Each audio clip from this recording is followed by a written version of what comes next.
Mad upon you, are you Jerusalem? Stay faithful.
Blessed is the feast of unleavened bread.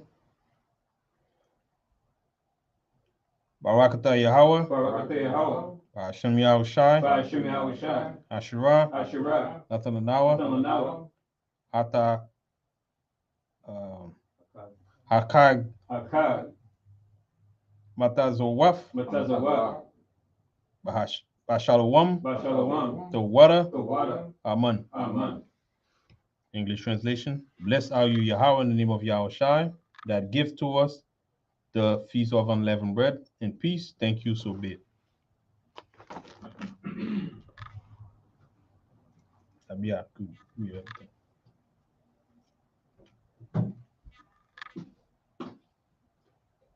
Ta'alim Ma'a Ashurayim Akkad, Psalm 121. Anya, Rayam, Ayinimya, Hayam, Mayan, Yabwa'a, Izoya, Yabwa'a, Mayahawa, Shaisha, Shamayim, Wa'arataza, La'a,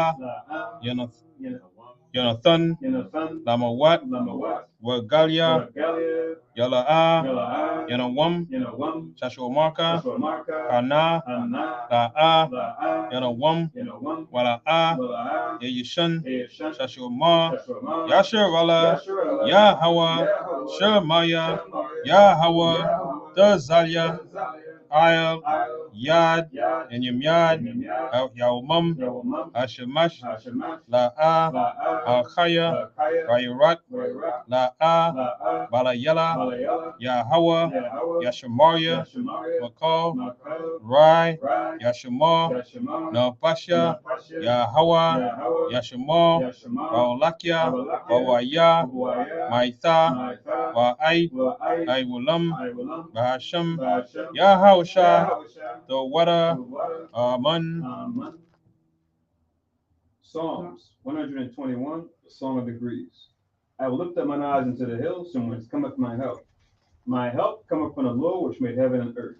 He will not suffer thy foot to be moved. He that keepeth thee will not slumber. Behold, he that keepeth Israel shall neither slumber nor sleep. The Lord is thy keeper. The Lord is thy shade upon thy right hand. The sun shall not smite thee by day, nor the moon by night. The Lord shall preserve thee from all evil. He shall preserve thy soul. The Lord shall preserve thy going out and thy coming in from this time forth, and even forevermore. Amen. Amen. Yahweh Thapalah. Yahweh's prayer. Abi Yanawa. Deuteronomy 6. Oh, you can. Yeah. Deuteronomy 6 and 4. Shema Yasharala. Shema Yasharala. Yahweh. Allah Haynawa. Yahweh. Achad. Shema Yasharala. Yahweh. Allah Haynawa. Yahweh. Akkad. Shema Yasharala. Yahweh. Allah Haynawa. Yahweh. Akkad. Deuteronomy 6 and 4. Hear, O Israel, the Lord our God is one Lord. Amen. Amen. Yahweh Thapalah. Yahweh's prayer.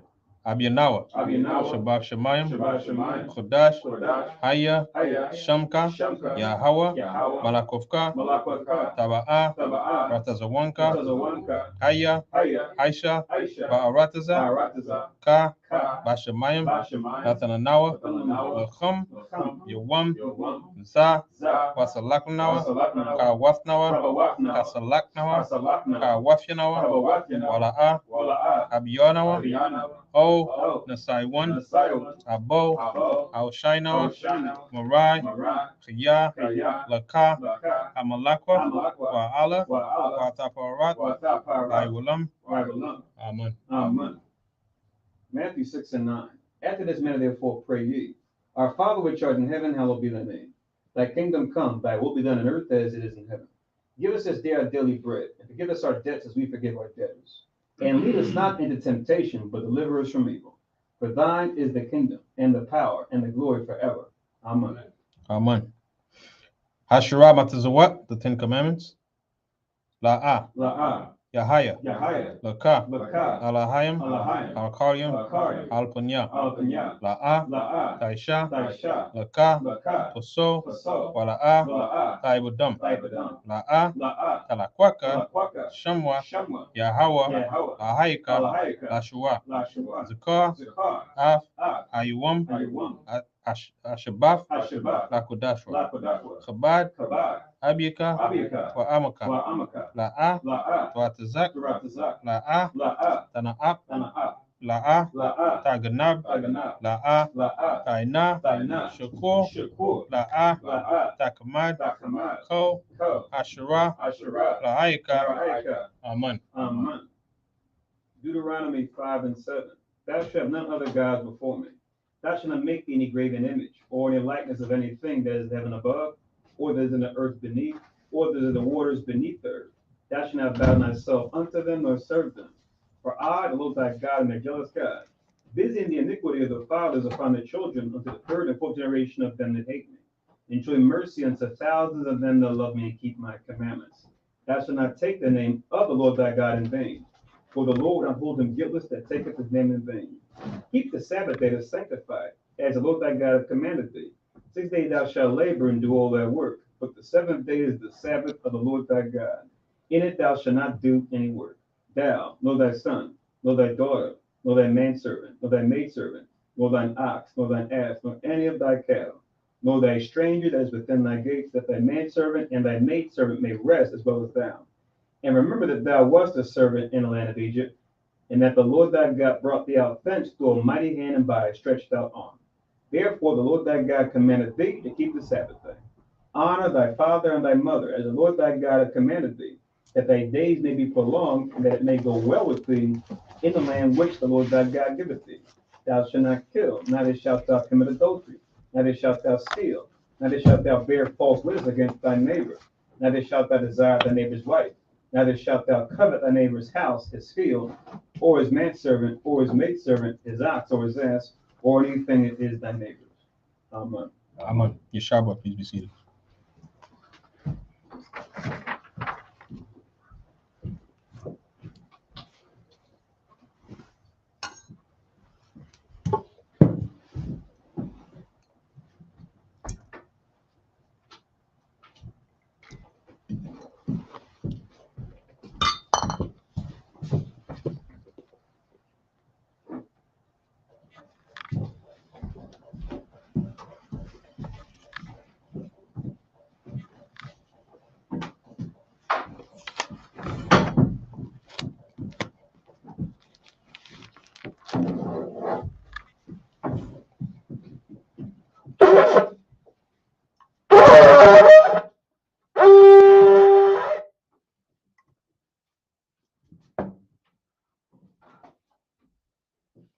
Barakata Yahweh, Ba'ashem Yahweh Shai, Ashura, Natalanawa, Pa Yagapantuara Aman, La Yahweh, Ba'ashem Yahweh Shai, Af Yasha'al. English translation. Blessed are you, Yahweh, in the name of Yahweh Shai, that gives to us the fruit of the vine.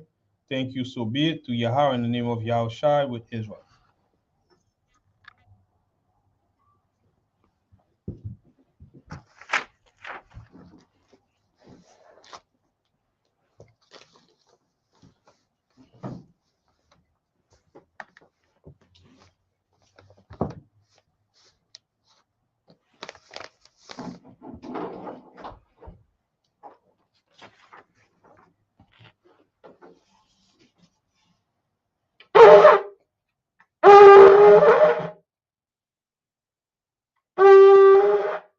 model upon you, you wash them, same face first.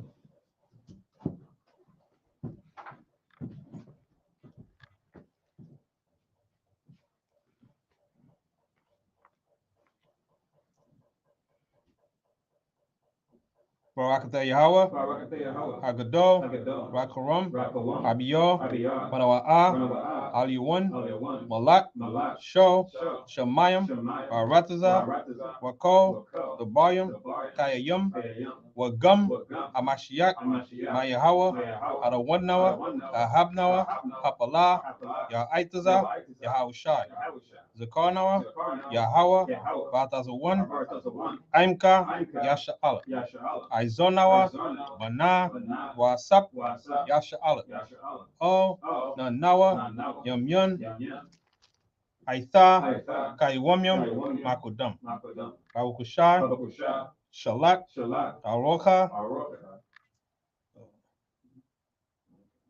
Maika Allah, Watazawadak, Alahayam, La, Maganawa, Wapanawa, Washamor, Alnawa, Baikor, Shalak, Aroka, Shaw, Yahushai, Lanawa, Lalamudnawa, Rabiam, Kakama, Tabawana, Wadaif, Shaw, Gabaka, Bahasham, Yahushai, Tawada, Tamyad, Baiwulam, Amen.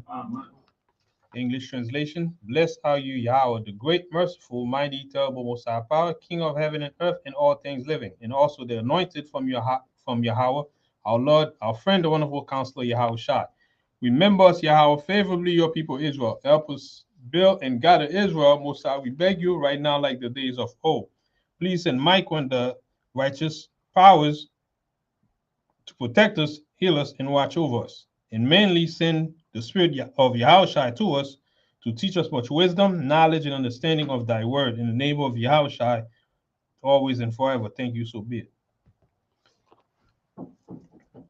Blessed are you, Yahweh, in the name of Yahushai that give to us the law. Barakatah Yahweh, Hashem Yahushai, Hasherah, Natananawa, Athorat. Blessed are you, Yahweh, in the name of Yahushai that give to us the light to see. Barakatah Yahweh, Hashem Yahushai, Hasherah, Natananawa, Awar, La'arat. Blessed are you, Yahweh, in the name of Yahushai that give to us the ram song to call the people. Barakatah Yahweh, Hashem Yahushai, Hasherah, Natananawa, Ayo, Lakara, A'aim.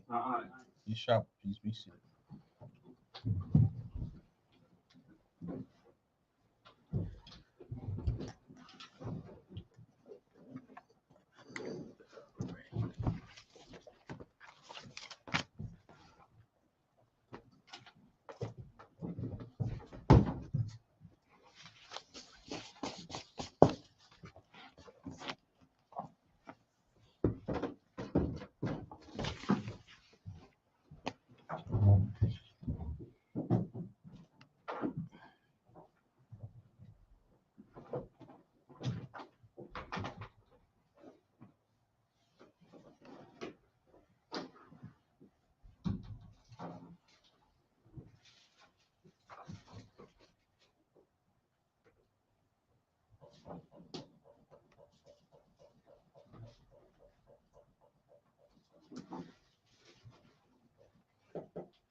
All right, Shalom, Yasharala.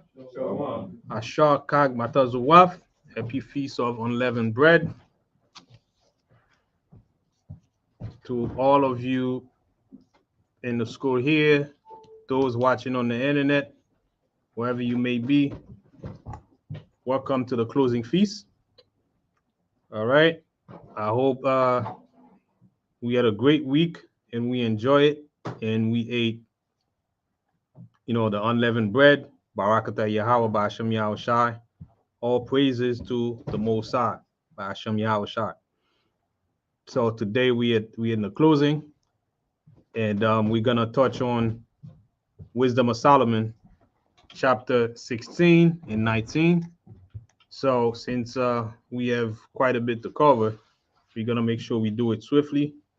Post some scriptures to edify some of the things that we're gonna read in the chapters, and then we're gonna try to keep it, at a minimum, so we can also enjoy the feast for those of us who are here in the school. My name is Kahampu Quad, and I am delighted to be here on this joyous day, great day of the Most High, Feast of Unleavened Bread, the day of deliverance. So we just came out of the Passover.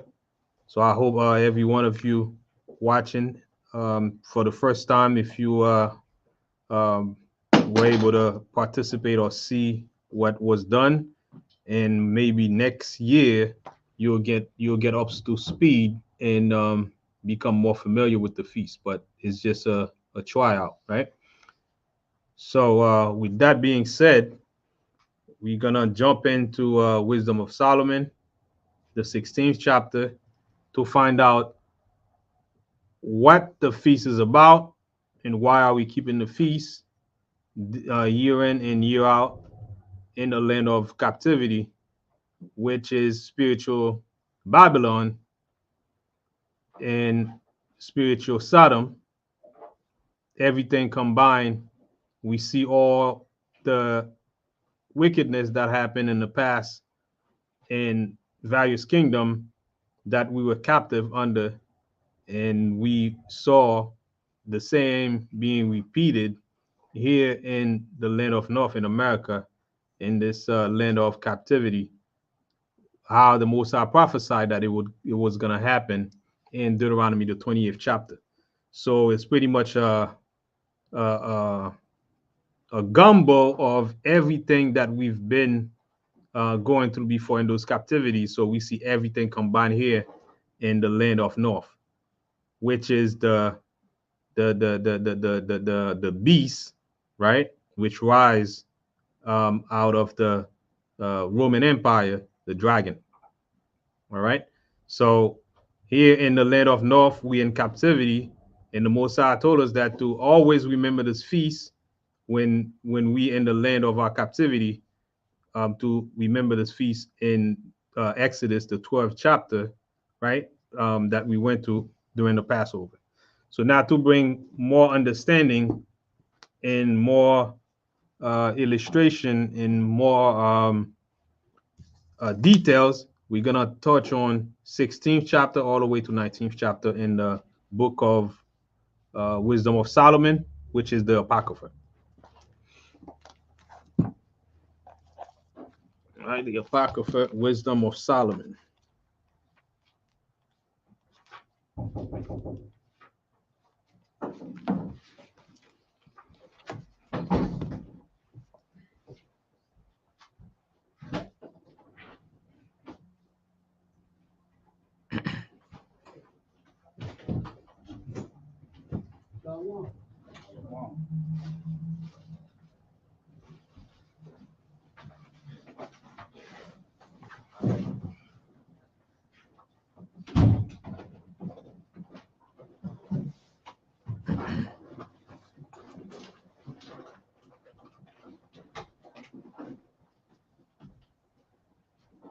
Shalom.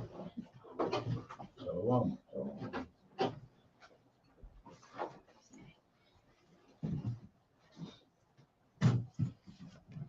All right, so bear with us for a moment while we're waiting for everybody to gather themselves, get themselves together.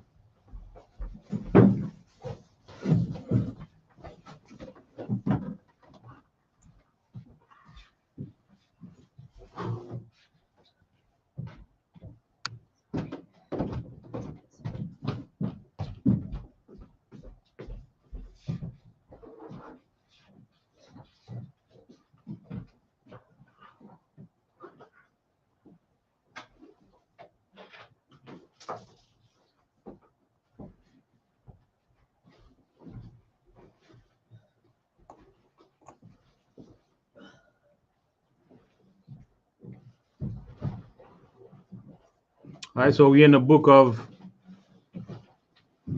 Wisdom of Solomon in the Apocrypha, chapter 16.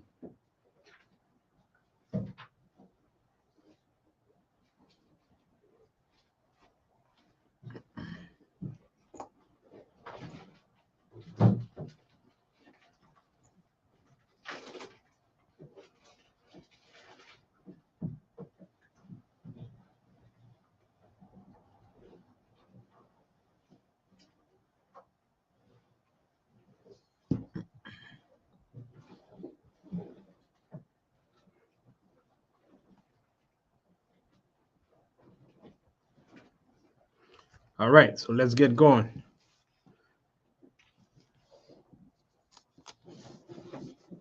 So, in the first verse goes like this. So, Wisdom of Solomon. Come.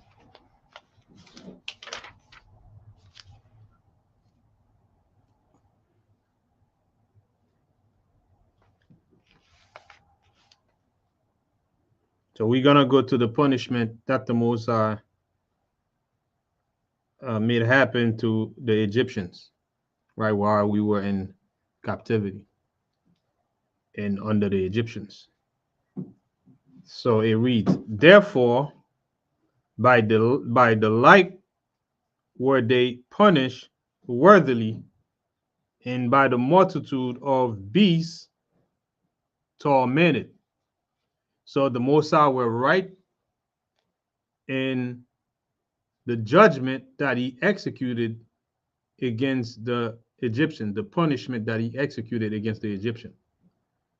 So he sent, let me read on verse 2, he sent beasts to torment them, right? Instead of which punishment, dealing graciously with thine own people, thou preparest for them meat of a strange taste, even quails to stir up their appetite. So the Most High sent snake to torment the Egyptian, but on the contrary, the Most High treated us very well. So he treated us with kindness.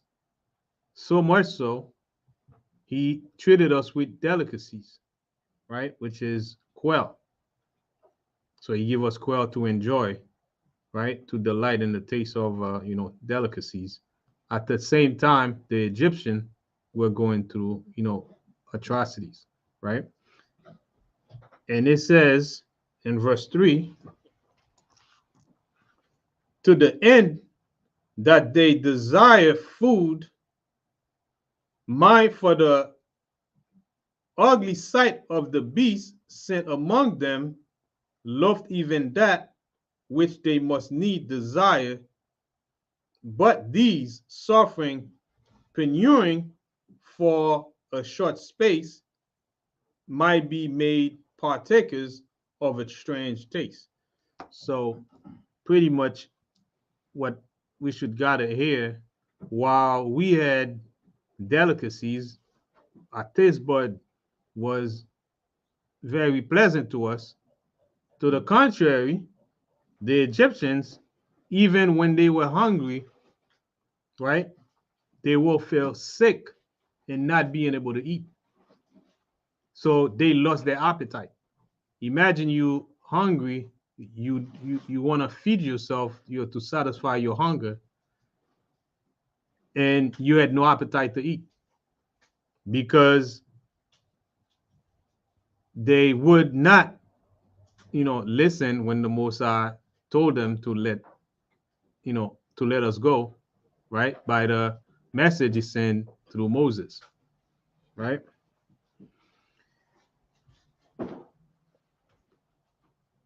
So because they lost their appetite, whatever they had to eat, they imagined the thing that they were gonna eat, right, would be tasteless to them, and they could not eat it.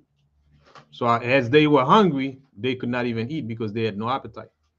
But you see the parallel where us, it was the opposite in the way the Most High treated us. So in verse 4, it says, "For it was requisite that upon them exercising tyranny should come penurying, which they could not avoid, but to these it should only be should how their enemies were tormented."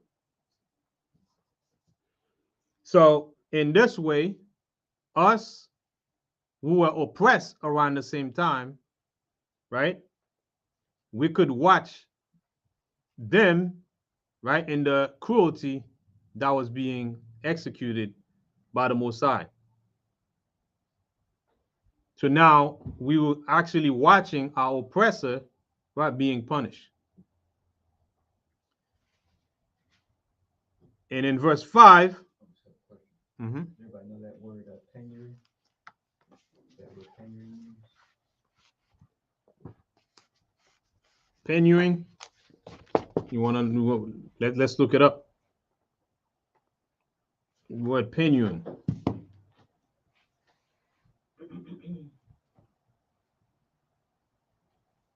Nice vocab word, right?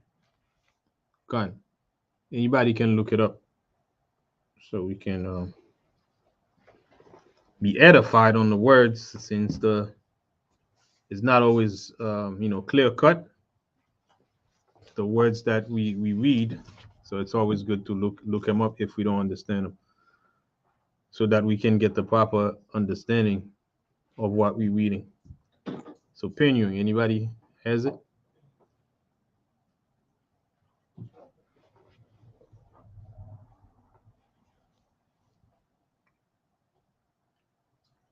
So I have penury, extreme poverty or destitution. Extreme poverty or destitution. Or destitution. Like to be destitute of something. You lack like some type of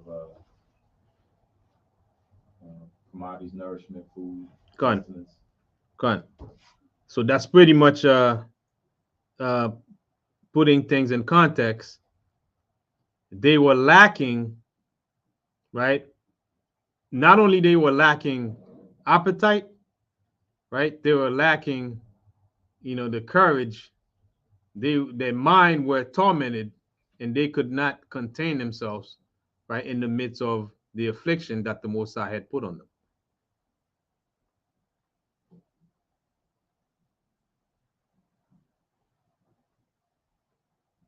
Right? So in the meantime, we were there watching what was happening to them, right? Being our oppressors. All right. So verse 5.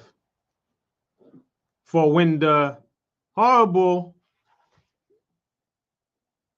fierceness of beasts come upon these, and they perish with the sting of crooked serpent, thy wrath endureth not forever. So you remember with us, we had a situation. Let's get it in let's get it exactly word for word what we were going through in Numbers, the 21st chapter, in the 4th verse.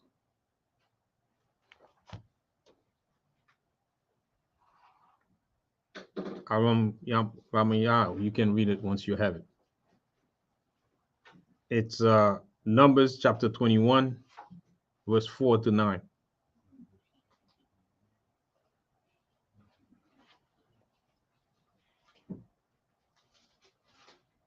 And also, Hanabia, you can get Deuteronomy 32 and 24. Numbers chapter 21, verse 4 to 9. Con. And they journeyed from Mount Hor by the way of the Red Sea to compass the land of Edom, and the soul of the people was much discouraged because of the way. And the people spake against God and against Moses, wherefore have ye brought us up out of Egypt to die in the wilderness? For there is no bread, neither is there any water, and our soul loath this light bread. And the Lord sent fiery serpents among the people, and they bit the people, and much people of Israel died. Therefore the people came to Moses and said, we have sinned, for we have spoken against the Lord and against thee. Pray unto the Lord that he take away the serpents from us. Mm-hmm. And Moses prayed for the people. Right. Mm-hmm. And the Lord said unto Moses, make thee a fiery serpent, and set it upon a pole, and it shall come to pass that every one that is bitten, when he looketh upon it, shall live. And Moses made a serpent of brass, and put it upon a pole. And it came to pass that if a serpent had bitten any man, when he beheld the serpent of the brass, he lived. Right. So we see the instance how the Most High, he punish us, but again, he brings the remedy, right, to restore his people. So it's not so much the what can happen to us, but also trust that the Most High, when he correct us, he correct us in good measure, and he don't utterly destroy his people. As long as we pray and we repent, we sincere, the Most High will hear us and he will restore us, right? And that's pretty much what happened to us in the wilderness. So the Most High not only can punish the heathen, he can punish us as well. But it's a different type of punishment. It's for correction.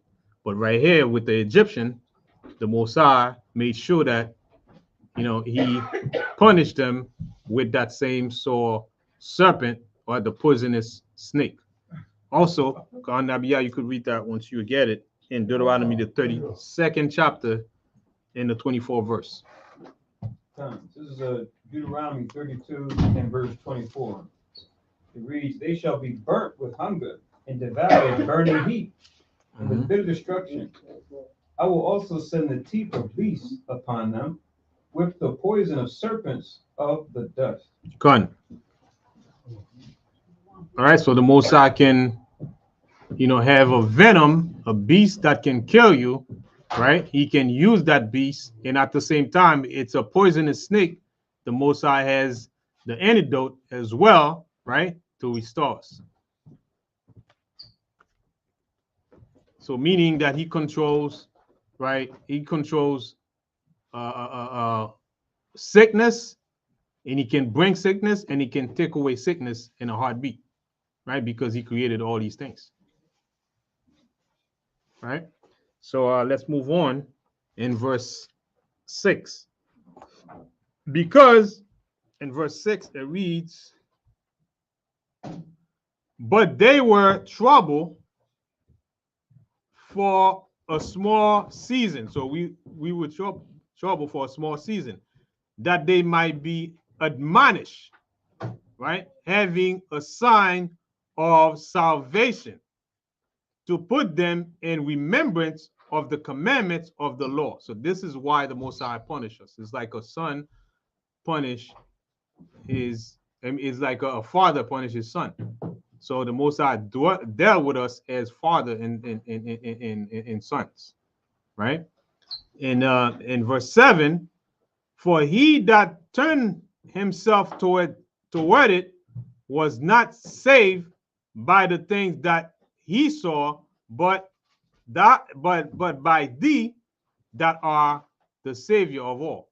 So the Most High made sure that he showed us he he's the one that can bring calamities, that can bring sickness, and he's the one that can take the sickness away, so that we don't turn to the snake and say that it's the snake that heals us.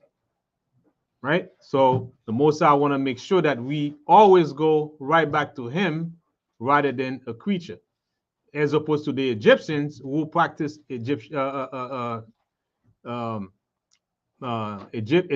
magic, right? They believe in the snake, the same way, Moses threw the staff and they throw it also, right? And then, they turn into a snake, right? And they actually believe in the snake, right, as a pagan god rather than, the Most High, which, us, we're supposed to believe in the Most High, but not the snake itself, even though the Most High had the snake made as a healer, right? But the very nature of our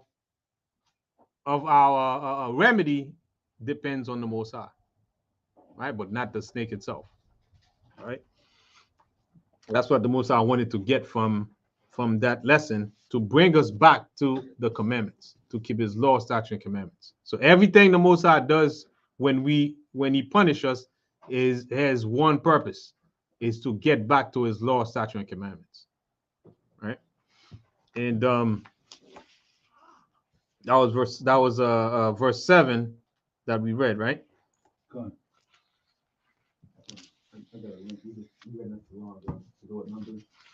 Mm-hmm. Like you said, Khan, it's not so much about the snake, it's about the Most High. We just use that as an object for our healing. Go on. So Christ, he's that ultimate image that we look to, right? When it comes to salvation. That's why he even compared to the same serpent. This is St. John chapter 3, 14 and 15. I'll read it real quick. St. John chapter 3 and verse 14, it reads, "And as Moses lifted up the serpent in the wilderness, even so must the Son of Man be lifted up." 15, "That whosoever believeth in him should not perish, but have eternal life." Go on.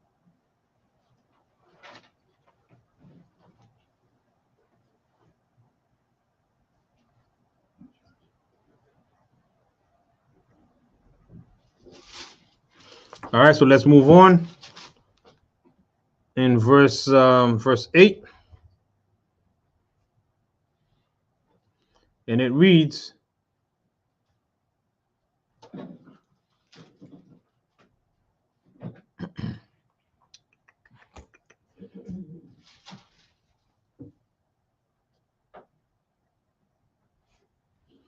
it says, "And in this thou madest thine enemies confess that it is thou who deliverest from all evil."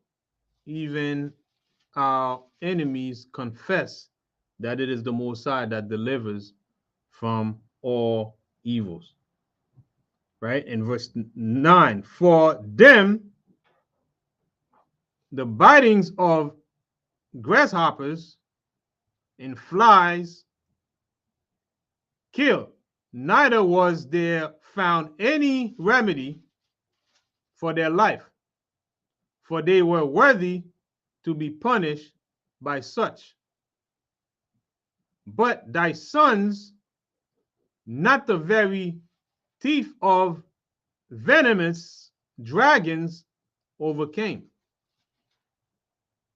For thy mercy was ever by them and healed them." Right? So the Most High's mercy was always on us and protect us. So because he's merciful, right, to his children. So he healed us from poisonous snake bites. And we can remember the same thing happened with with David, right? So let's read on in verse 11. "For they were pricked that they should remember thy words, and were quickly saved, that not falling into deep forgetfulness, they might be continually mindful of thine goodness. All right? They might be mindful of thine goodness. So the Most High does this so that we can always remember at the same time he's mighty, he's powerful, he's terrible, but he's kind. Right? He's kind towards his people. As long as his people abide by his will and do the law, statutes, and commandments and follow his commandments, he will be mercy unto them. Right? Even they sin against him, if they repent and sincerely turn back and start doing their best to keep the law, statutes, and commandments, he will be kind to them. Whereas it's not the same with anybody else that is not of the children of Israel. Right? So let's read on. And that's that's the thing that the Most High always want us to retain, is comparing what he did to the Egyptians versus how he treat us or any other nation. For it was neither herbs nor mollifying plasters that restored them to health, but thy word, O Lord, which healeth all things.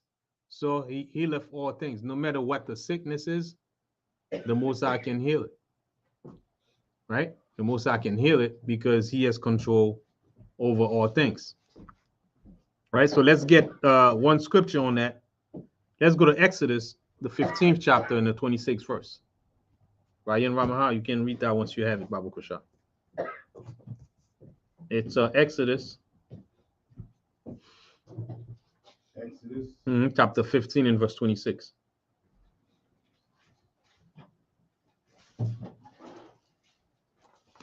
Exodus chapter 15, verse 26. Instead, if thou wilt diligently hearken to the voice of the Lord thy God, and will do that which is right in his sight, and will give ear to his commandments, and keep all his statutes, I will put none of these diseases upon thee, which I have brought upon the Egyptians. For I am the Lord that healeth thee. That's it. Right? So everything that was upon the Egyptians, the Most High controlled them. And the Most High can bring it to anybody, any nations that he wants to, if he feels like he can do it. That's his prerogative if they go against his law, statutes, and commandments. But to us, he will turn it away or heal us from anything, any sickness that we can come under. He will make sure that he heals us, right? Because he controls everything. He controls all sickness. So we could be sick of anything, even in today's time. This is not something that the Most High said back then and is not in effect today. We are still the children of Israel, right? We are still his people in the land of captivity. We are still in Babylon, right? We are still in Sodom and Gomorrah, right? Like I said from the beginning, it's everything that happened in the past. We see everything accumulate in this kingdom, and that's the same thing that we're going through right now. So all our sickness that we're going through today in today's time, all that applies to what we're reading today, where the Most High can heal us from all of it, right? And if we have a sickness, we can go to the doctor, but we should not give the doctor the credit as if it's the doctor that heals us. We go to the doctor, but ultimately we know it's the Most High that's in control, right? So that's what we should always put in mind. Even if we eat some kind of herb, we should not rely 100% on the herb, thinking that it's the herb that heals us. It's the Most High that heals us through the herb. That's how we gotta look at it, right? So let's move on in verse 13. For it was neither, verse 13, for thou hast power of life and death, right? So the Most High control life and death. Thou leadest to the gate of hell and bringest us up again. So imagine people die and nobody can bring him can bring them back, but the Most High can bring them back because he's the author of life and death, right? He controls life and death. So let's get that real quick. We're gonna try to read fast, like 1 or 2 scriptures when we pull up scriptures, so we can, speed on. Go to Deuteronomy, the 32nd chapter and the 39th verse. And Kahan Nabiyah, if you can get 1 Samuel 2 and 6, right after Kahan Ayin Ramahat. Deuteronomy 32, what verse? 39. Deuteronomy 32, verse 39. See now that I, even I am he, and there is no God with me. I kill and I make alive. I wound and I heal. Neither is there any that can deliver out of my hand. Nobody can deliver out of the Most High's hand, right? Nobody can deliver out of the Most High's hand. So it's better to fall as the children of the Most High. It's better to fall in the Most High's hand than the strangers, right, in the other nations, because he can heal. Even if he kill you, he can bring you back, right? Even if anything that happens to you, he can restore it. So that's the key, right? So that's why we should respect the Most High and keep his laws, statutes, and commandments to the best of our ability, right? And not wish that we fall into the hand of the enemy, because the enemy don't have the power to restore us, right? So we should not confine our trust in the enemy. And who's the enemy? Anybody that is not of the children of Israel. But ultimately, we have a main enemy, which is Esau, right? Esau, the Edomites, they are the main enemy, right? That's ruling this planet Earth today. And America is the one that's pretty much driving, in the seat of that of power right now, right? But it's so when you look at the EU, you look at the European Union, it's pretty much the same people, right? But America, the second beast that rise up out of the dragon, right, is the one that's on the driver's seat, right, driving the whole thing, right? But they are the same people, right? Because America stem from that same European Union, right, from Great Britain, right? They broke off from Great Britain, but they are the same power. Now they in the driver's seat, driving this last day in this last days, right? But they pretty much exercise everything the same way the Roman Empire was doing it. The dragon, right? The great dragon that is spoken of in the book of Revelation, the 12th chapter. All right. So that's how we got to know who our enemy is. And when we read about beasts, we read about dragon, we know that it's referred to people, right? To people. And we got to put a picture on those symbolic pictures that the Most High show us, right? Contrary to what Christianity taught people, the dragon is Satan, right? The dragon is Satan, but the dragon is doing a bunch of things to us on earth, but we keep blaming it on Satan. Yes, they under the auspices of Satan, right? They exercising, Satan's desires, right? But it's them, right, physically, that represent the devil on earth. All right, so make sure we clear on that.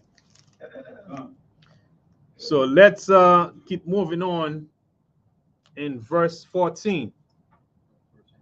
1 Samuel, come on. 1 Samuel 2 and 6. Mm-hmm. It reads, the Lord, or Yahweh, killeth and maketh alive. He bringeth down to the grave and bringeth up. Go on. Bring down to the grave and bringeth up. He brought Yahushua to the grave, right? Because Yahushua agreed with what the Mosai said, and then he brought the Yahushua back again, right, for the sake of the children of Israel, right, to redeem us from our sin, to save us from our sins. So just to go what you said about the beast representing mankind, right? People. This is Ecclesiastes chapter 3 and verse 18. Ecclesiastes chapter 3 and verse 18.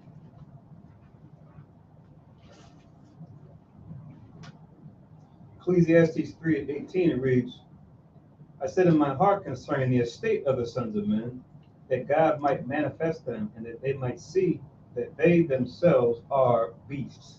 Con. So that's pretty much what the beast is.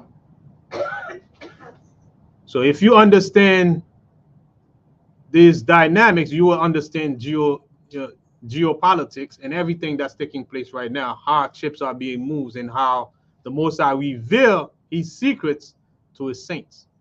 Right? While everybody's confused and not knowing what's going on in Revelation, what happened to the beast, right? Whose head was bruised and revived again during the Renaissance, right? And it's that same red dragon, right? That pretty much transformed to that beast, right?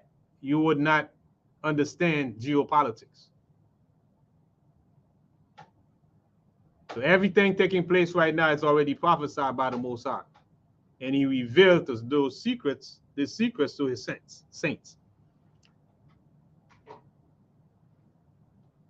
All right, so let's move on in verse 15 now. In Wisdom of Solomon, chapter 16 and verse 15. But it is not possible to escape thine hand, for the ungodly that deny to know thee were scourged by the strength of thine arm, the Egyptians, right? With strange rain, hail, and showers were they persecuted that they could not avoid, and through fire were they consumed. See, the Most High used storm, hailstorm against them. So the Most High used the natural elements, right, against them, because he created all these things. Oh, comments.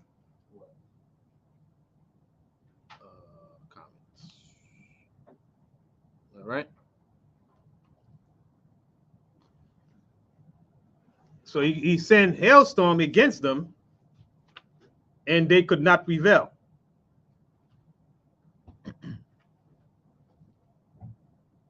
You can read Psalm 78 and 34 to link up with that. All right. You can write that down, and I'll move on to finish up with this chapter and tackle on the next chapter. So let's move on swiftly so I can get on to chapter 17. But all at the same time, try to make sure that we get the idea what is being said here in the 16th chapter. What was that again? That was Psalm 78 and 34. You could write that down.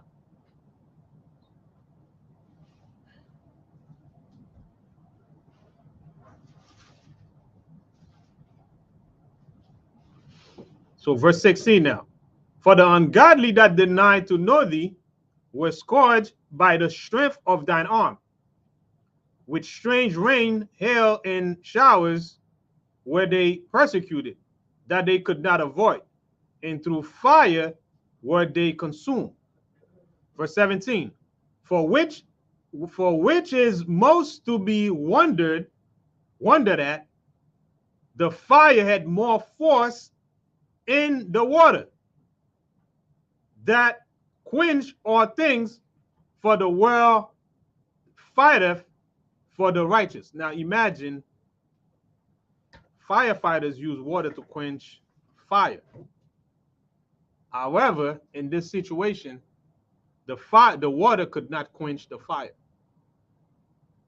So the Most High manipulate the element where it does the total opposite, right? So which means he alter the things that we know as being natural, right?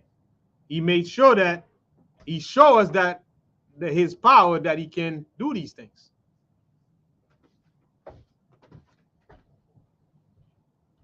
Right? So that's how much power the Most High has. And that's a little bit he shows us in his power that he has. And that's enough to convince us that the Most High is all powerful. Verse 18. For sometimes the flame was mitigated, that it might not burn up the beasts that were sent against the ungodly, but themselves might see and perceive that they were persecuted with the judgment of God. So the Most High made it evident that the fire did not consume the beast that was sent to the Egyptian, so that they can at least have an idea how things were being done is not just natural. It has a force, it had a power behind it, and it was the Most High that made that happen. Because remember, they were good in magics. And that's why you see people these days go to Egypt and practice Egyptology, right? To cast spell on people, right? To get, you know, their immediate satisfaction. So they knew some stuff. Right? The Most High made sure that these people, he created them to know some things so that he can come and show them who the real power is. So he showed them who the real power is. So that's how the Most High operates. He will bring you up and make you big so that he can utterly destroy you in the end. Right? So that's how he deals with the enemy. So that's why you see today, America has been so powerful to the point where people have in their mind America can never be defeated. Right? They have powers, and they made fire come down from heaven in Hiroshima and Nagasaki. Right? So to atomic bomb, they used the atomic bomb. Right? So he made sure that America looks as they cannot be defeated at all.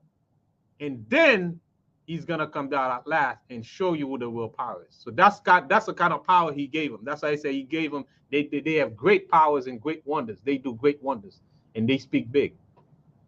They speak big, and sometimes when you see these things, they make it happen.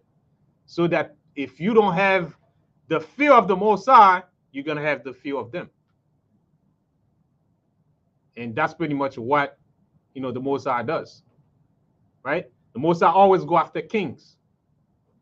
Right? You can see every instance in the scriptures, the Most High bring up kings, he make them high, and once they get high-minded, right, and everybody's scared of them, and he brings them down. And he shows you that only him can bring them down. So America, only the Most High can bring them down. So that's pretty much what is being played here. Right? So that's what he did to the Egyptian, and that's pretty much what he is doing here. So let's go to 19 now.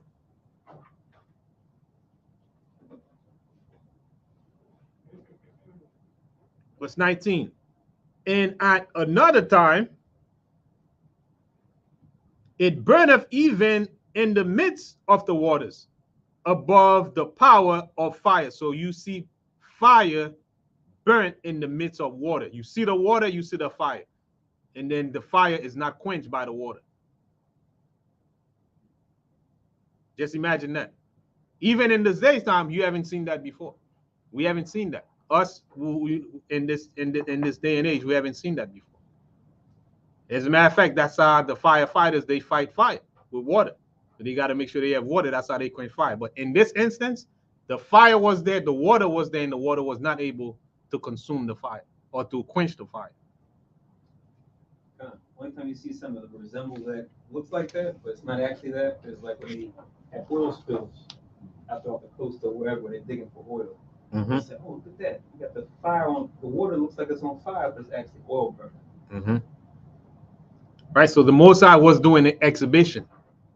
Right? So sometimes with volcanoes and like the underneath the water, the earth is expanding. You'll see that it's on fire under the earth. So extreme that's not like just steaming out. It's still like, you know, raging under the water. Right. All right, verse 20. Verse 19, and I read 19 again. And at another time, it burneth even in the midst of water above the power of fire, that it might destroy the fruits of an unjust land. Right? Verse 20.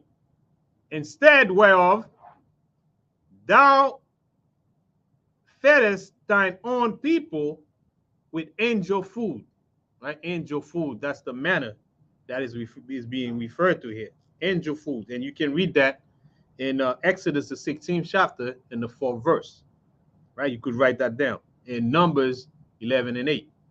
Also, Psalm 78, 24 to 25. Exodus 16 and 4, Numbers 11 and 8, Psalm 78, 24 to 25. Also, where Yahushua said he is the bread of life, right? He is the bread of life that come down from heaven. So the manna that we were eating, which was like to delight to anybody's taste, whatever your taste bud is, that's what that's what it is. That's pretty much the way Yahushua is. Because Yahushua dealt with us the same way. You see Yahushua in your way, I see Yahushua in my way, but all in all, we all see the same Yahushua. Yahushua does things in your life, he does things in my life that's different for in your life than it's in my life. Right? But still, we see Yahushua the same way. Right? But it's the same bread of life that we read about in John the 6th chapter in the 31st verse, where he says, I'm the bread of life. Right? When they ask him, when you read all the way to 35, it says, I'm the bread, right? When you eat that bread, you'll never be hungry. And then they were like, give us that bread. Right? That's the bread. That's the Yahushua is that bread. Right? Gone. All right, so let's go to verse 21. For thy sustenance, you having bread prepared without their right. It says bread prepared without their labor, able to content every man's delight and agreeing to every taste. All right. So we had a speck of that bread. 21. For thine sustenance declare thy sweetness unto thy children, and serving to the appetite of the eater,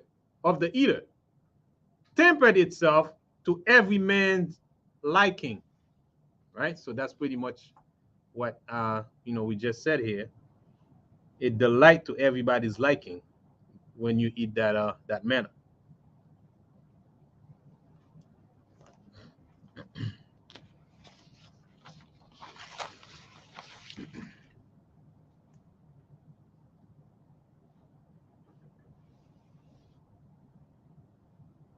All right, so verse 21. For verse 22 now.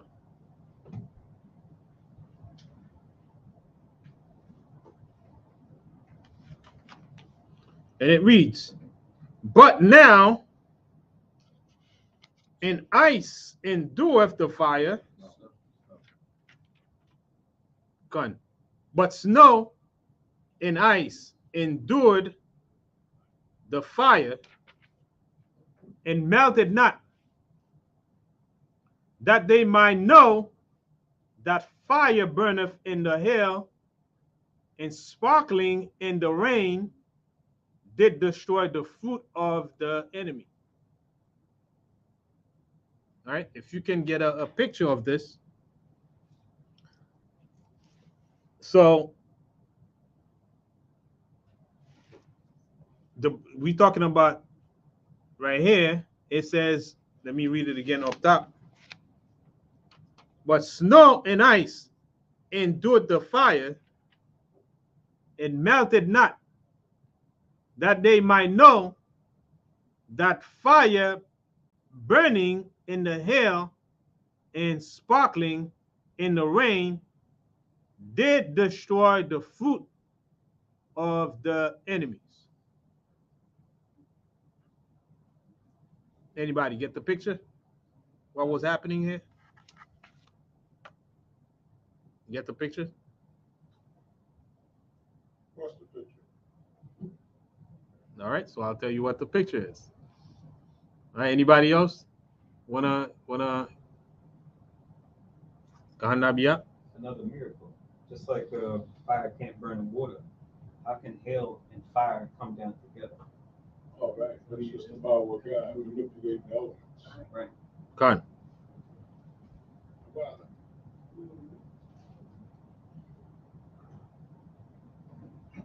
Right, so everything was done contrary to nature. Right, verse 23. But this again did even forget his own strength, that the righteous might be nourished.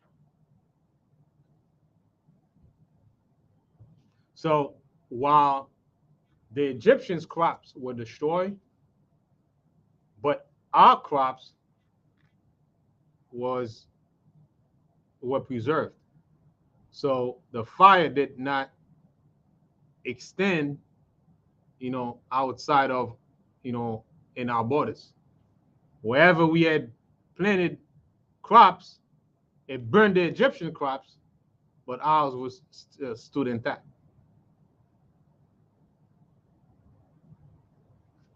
You get different documentaries out there. Remember one that came out back in the day called Exodus Decoded? Try to explain the miracles we're reading right now in Egypt. Try to come up with a scientific, rational explanation as far as how the rivers turned to blood, how the fire and hail were mixed together. Stuff we're reading about. The way they explain it versus what you read in the scripture is not the same. You know they're just lying. Gone. So during the hailstorm, that's what happened. Their crops were destroyed and ours stood intact. Right? They didn't touch our crops. So that we know something contrary to nature is happening and the Most High is behind it. Right? In case anybody, mistaken, say, it's a regular hailstorm. See, it happened to them too. It happened to everybody. So the Most High made sure that he shows that miracle so we can see the distinction.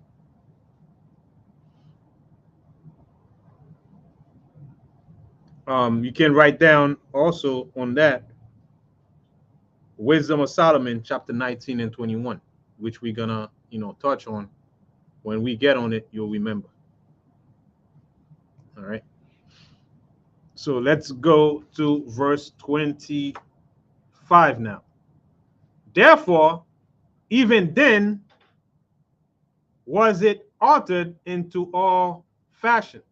Therefore, even then was it altered into all fashions, and was obedient to thy grace that nourisheth all things, according to the desire of them that had need. All right. So that occasion when the forces come, right, to destroy, right, the Egyptians, right, the course of nature and how they operate change, but yet it was grateful and gracious, right, to the children of Israel in the midst of everything that was going on. Everything was under control. It's not like, it was out of control and destruction was everywhere and nobody controls it, right? The Most High has his hand and makes sure that even the unthinkable was happening, yet the unthinkable was under control, right? Things was happening where it seems like it's crazy, but yet it was all under control by the hand of the Most High. Controls everything. It's like controlled demolition. Everything happened exactly according to how the Most High wanted it.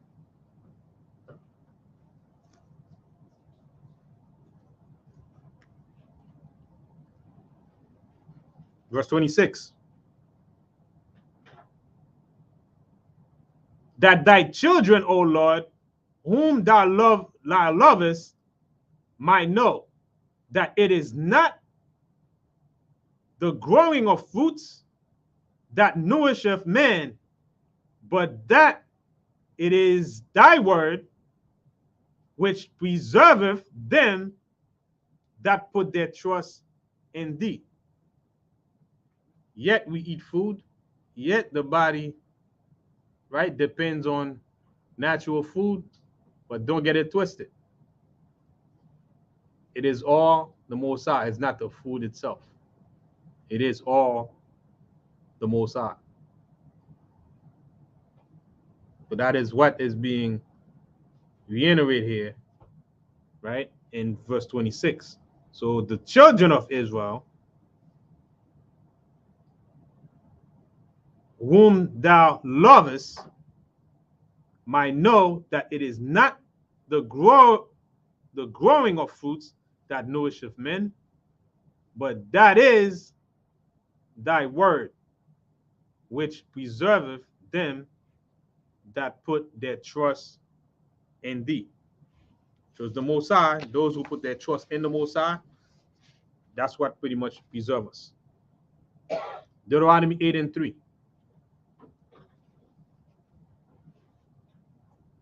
Brother Ramiyah, you could read that once you have it. Once you have it.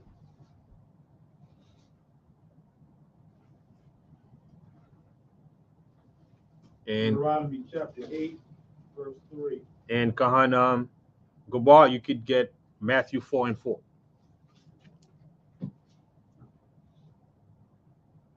Deuteronomy chapter 8, verse 3.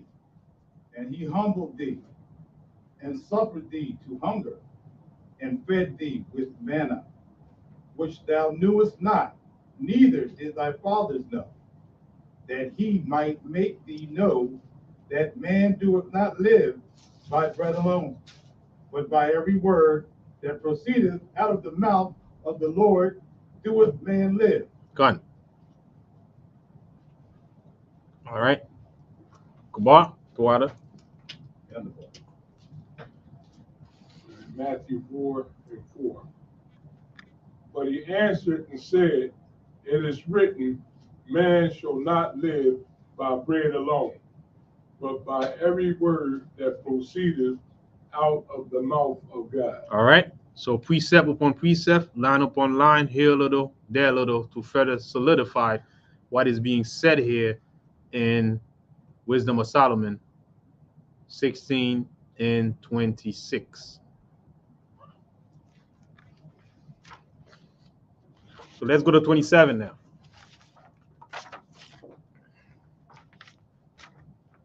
And it reads, for that which was not destroyed of the fire being warmed with a little sunbeam soon melted away, that it might be known that we must prevent the sun to give thee thanks, and at the day spring pray unto thee.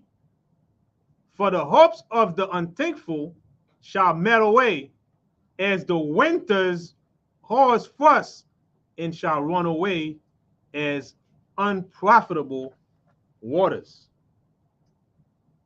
So even the manna that survived the fire melted in the warmth of the sun.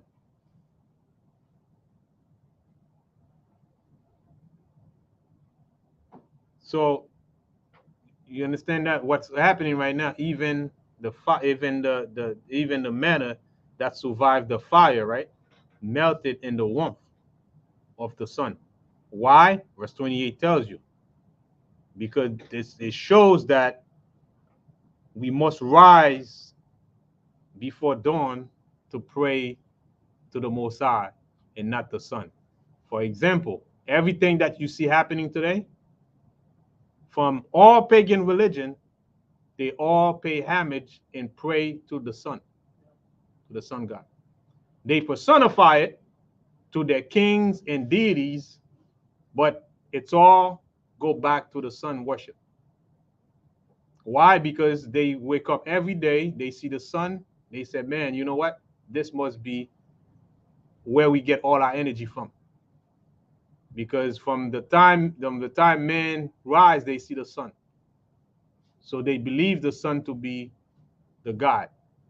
So every mystery religion that you can think of, they all worship the sun. Right? But what happened is, through time, some king may adopt, right? May adopt the sun god to pray to the sun. Then after they die, they deify, right, that king or that king, but all go back to the sun god. Even Easter, Ashtoreth, right? All go back to the queen of the sky, right? Which is, you know, the pagan god worship. Some of them attributed it to Mary, right? The queen of the sky. Right? So it's all go back to pagan worship. And the Most High knew these things. He set it up, and he knows man's nature. They would be worshiping the sun, which is what's happening right now. And that's why the Most High said he melted that in the warmth of the sun, so that, you know, we pray to him, not to the rising of the sun. So like today, they had a rising mass, right? They had a rising mass worshiping the rising sun. They had a liturgy, right, on Saturday, and then in the morning today, they worship the rising sun, along with the Easter pagan, you know, gods that they worship. So that's why Sunday is the day of the sun. So that's what they worship, the sun god, not the S-O-N, the son of the Most High, who the Most High sent as our savior. They don't pay, you know, homage to him, right? They pay homage to the S-U-N. And all adopted by the Catholicism, right, from those pagan gods, right? They incorporated in Catholicism, right, from those ancient pagan worship. Kind of like you were saying about praying to the Most High early, right? The prevent here, we know the word we use prevent. Today, we usually use it like stop something from happening. You look up prevent in the dictionary, it's got an archaic definition or old definition, which just means to come before or to precede. That's what it means when it says prevent the sun. Or you may read it in how prevent is used more commonly. You may think it's like stopping the sun. What's going on? Right. It just means they're going out before the sun comes up. Right. To get the Most High. It's great. And Yahushua gave us that example, right? Because he's always our example and always gonna be our example. What does he do? He, as his custom was, he always rise up early to go pray to the Most High, so that nobody get the idea that, you know, oh man, see, he worshiped, you know, before the sun. When the sun rises, that's when he made sure that he worshiped before the sun come up, so that nobody can use him as an example.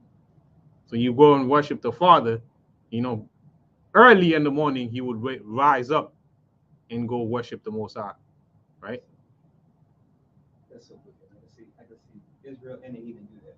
When Christ was here, see him in the morning, they go. See, yeah, see, okay. The rising sun. Yeah.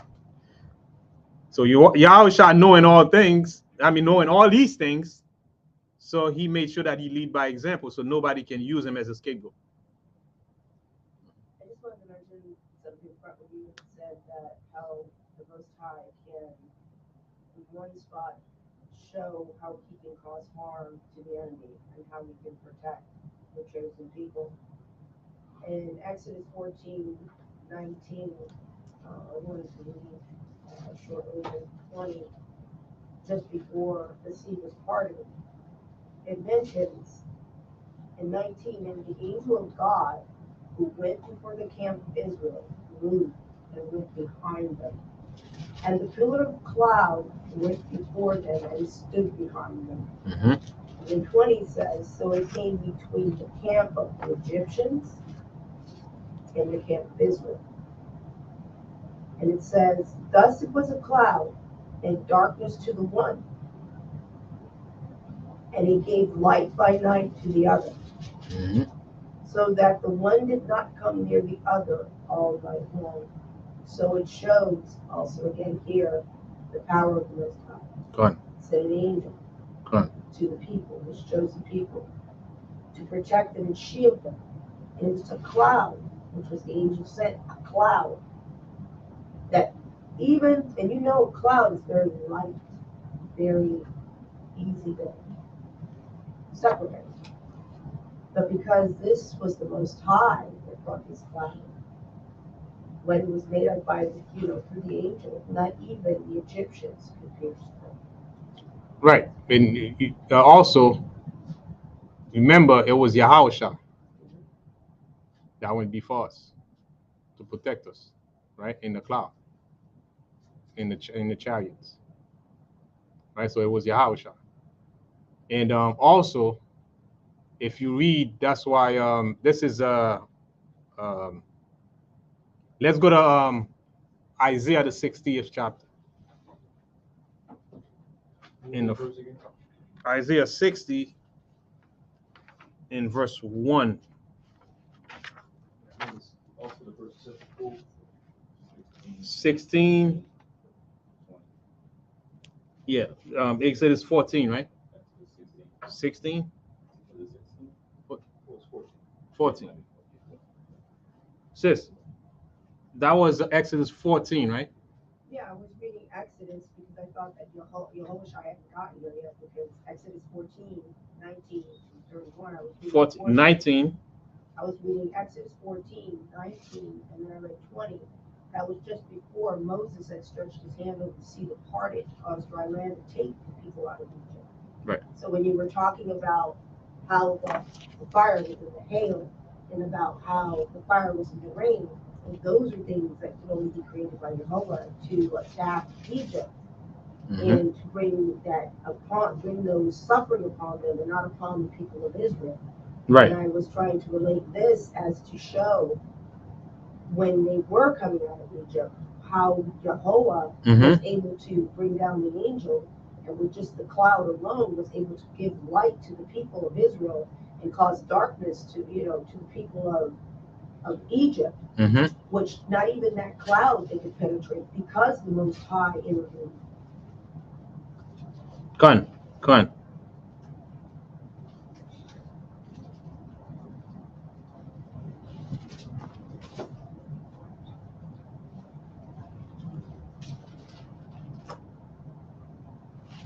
And it's gonna be the same way even when Yahushua makes his second coming, right?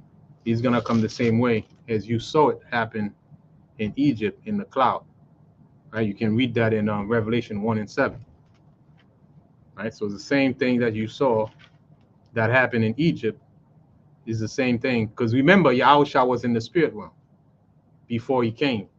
And you're right when you said Yahushua didn't come yet, but Yahushua was always there, but he was not yet come to manifest in the physical. Right.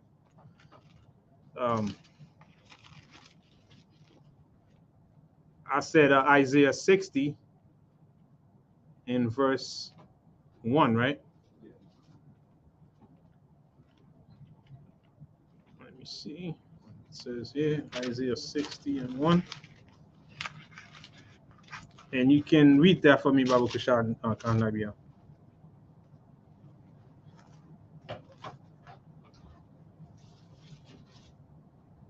Isaiah 60 and 1. Arise, shine, for the light is come, and the glory of the Lord is risen upon thee. So when you read that, arise, shine, for thy light is come, and the glory of the Lord is risen upon thee. But what was happening in Egypt is physical, right? We actually see physical light, and they have darkness in their side, thick darkness, right? So now parallel that to the spiritual light that we have risen on us today. For example, right now, there's darkness in the earth today. There's darkness. Darkness represent the doctrine, right? The religion, right? Anything contrary to the word of the Most High is darkness. People living in darkness right now. But us here sitting today, we have the light of the Most High shining upon us as we live in the darkness. So that's pretty much the dynamic that's happening in today's time, right? That's why when you see darkness and you see light, right? Sometimes it's physical and sometimes it's spiritual, right? In what instance that you brought out, it was a physical light, but inside that light, right, the spiritual presence, right, to give us, direction and guide us where to go as we were coming out of Egypt, right? But now also, let's look at that light again. Arise, shine, for thy light is come, and the glory of the Lord is risen upon thee. So the glory of the Most High is risen upon us today. So what's going to happen? For behold, you could read verse 2, come on. Verse 2. For behold, the darkness shall cover the earth, and gross darkness the people. But the Lord shall arise upon thee, and his glory shall be seen upon thee. Right. So the glory of the Most High shall be seen upon us. How will the glory of the Most High see upon us? As they instituted, as they make laws, they pass laws. They allow homosexual, they transgenderism, and all these things are happening. And but yet we stand bold and still speak the word of the Most High, right? In the midst of all of this, and people are gonna look at us. You guys crazy. You're gonna get killed, right? But yet we speak the glory. We speak the word of the Most High in the midst of the darkness. As we see darkness take over, it seems like they got so much power you can't speak against them. But we're gonna come with the word of the Most High. Why? That's how people are gonna see that we got the light of the Most High in us, because we're speaking the word of the Most High. So that's the light that is being reflected. Kind of, they keep making references kind of to Revelation, and that's the dealing with like that mark of the beast, right? Where it says you can't buy or sell. You get the mark, which you have certain camps will say, it's a physical mark, it's something on your hand, right? It's dealing with the computers, this, that, and the third. But really, you look at it on a spiritual level, it makes that much more sense to where we see it happening now, where, like you said, we'll kill you. And if we won't kill you, we'll cut off your means to live. If you don't walk the walk and talk the talk of Babylon the Great, we'll cancel you, right? Right. I mean, the ultimate cancellation is someone takes your life. But they see them using that word cancel, right? Where you talk about, you got a job or you got a contract, right? Some business, some sports team, whatnot. They'll pull that from you unless you, do as the Romans do, so to speak. Right. So it's like the beginning stages where they really want to turn it up. But you see them already doing it to that extent as far as canceling you by you not following their way. Right. I mean, no, you can't put anything past Esau these days, right? You can't put anything past Esau these days. Ultimately, you gotta have the light of the Most High in you, right? As the word, that's ultimately. But you can't put anything past Esau. Like they forcing you to take the vaccine and all that stuff. If you don't take the vaccine, you can't have your job. This, that, and the third. You can't put anything past Esau. But ultimately, that's the mark. You got to have the word of the Most High in you, right? That's the light that you should have. Then that's what people are gonna be able to recognize when you speak. They know, yeah, this is different. That's comfort. We have some comfort here. I was scared about it, but when I hear this thing, yeah, that pretty much changed my whole perspective on how I see things. I'm not scared anymore, right? So that's how people are gonna look at it, and they're gonna use the word is gonna be their comfort. All right. So let's move on.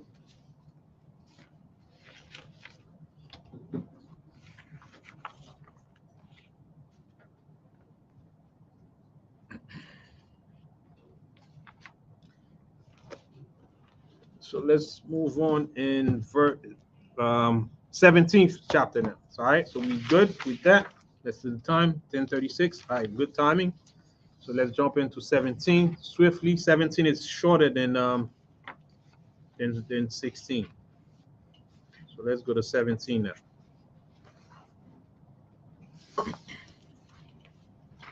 All right, let's go to 17, and it reads, "For great are thine judgment, and cannot be expressed, therefore unnurtured soul have erred. For when unrighteous men taught to oppress the holy nation, they being shut up in their houses, the prisoners of darkness, and fettered with the bond of a long night, lay there, exiled from the eternal providence." So right here, when you look at it, they were trying to do us harm, right? They were trying to come against us. And the Most High's decision is very difficult, right, to comprehend or to explain. And people who have not been taught, they follow the wrong path. That's pretty much verse 1. It says, "For great are thine judgment, and cannot be expressed."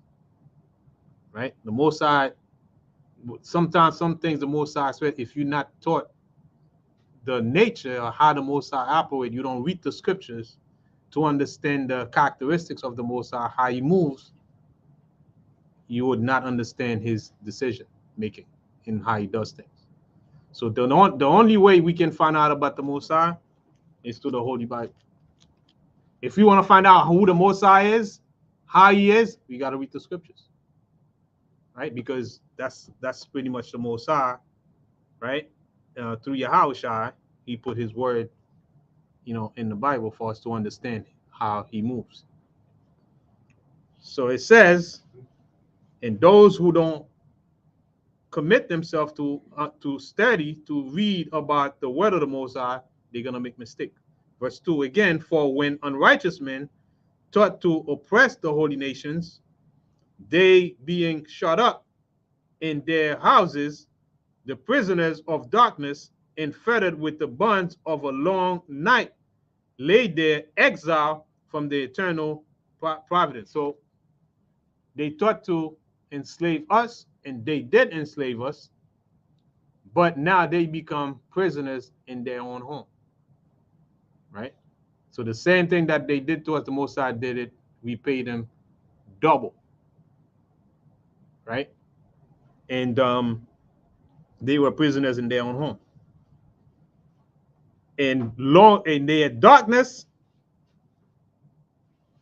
right? And us, we had light because we were under the protection of the Most High, under the care of the Most High.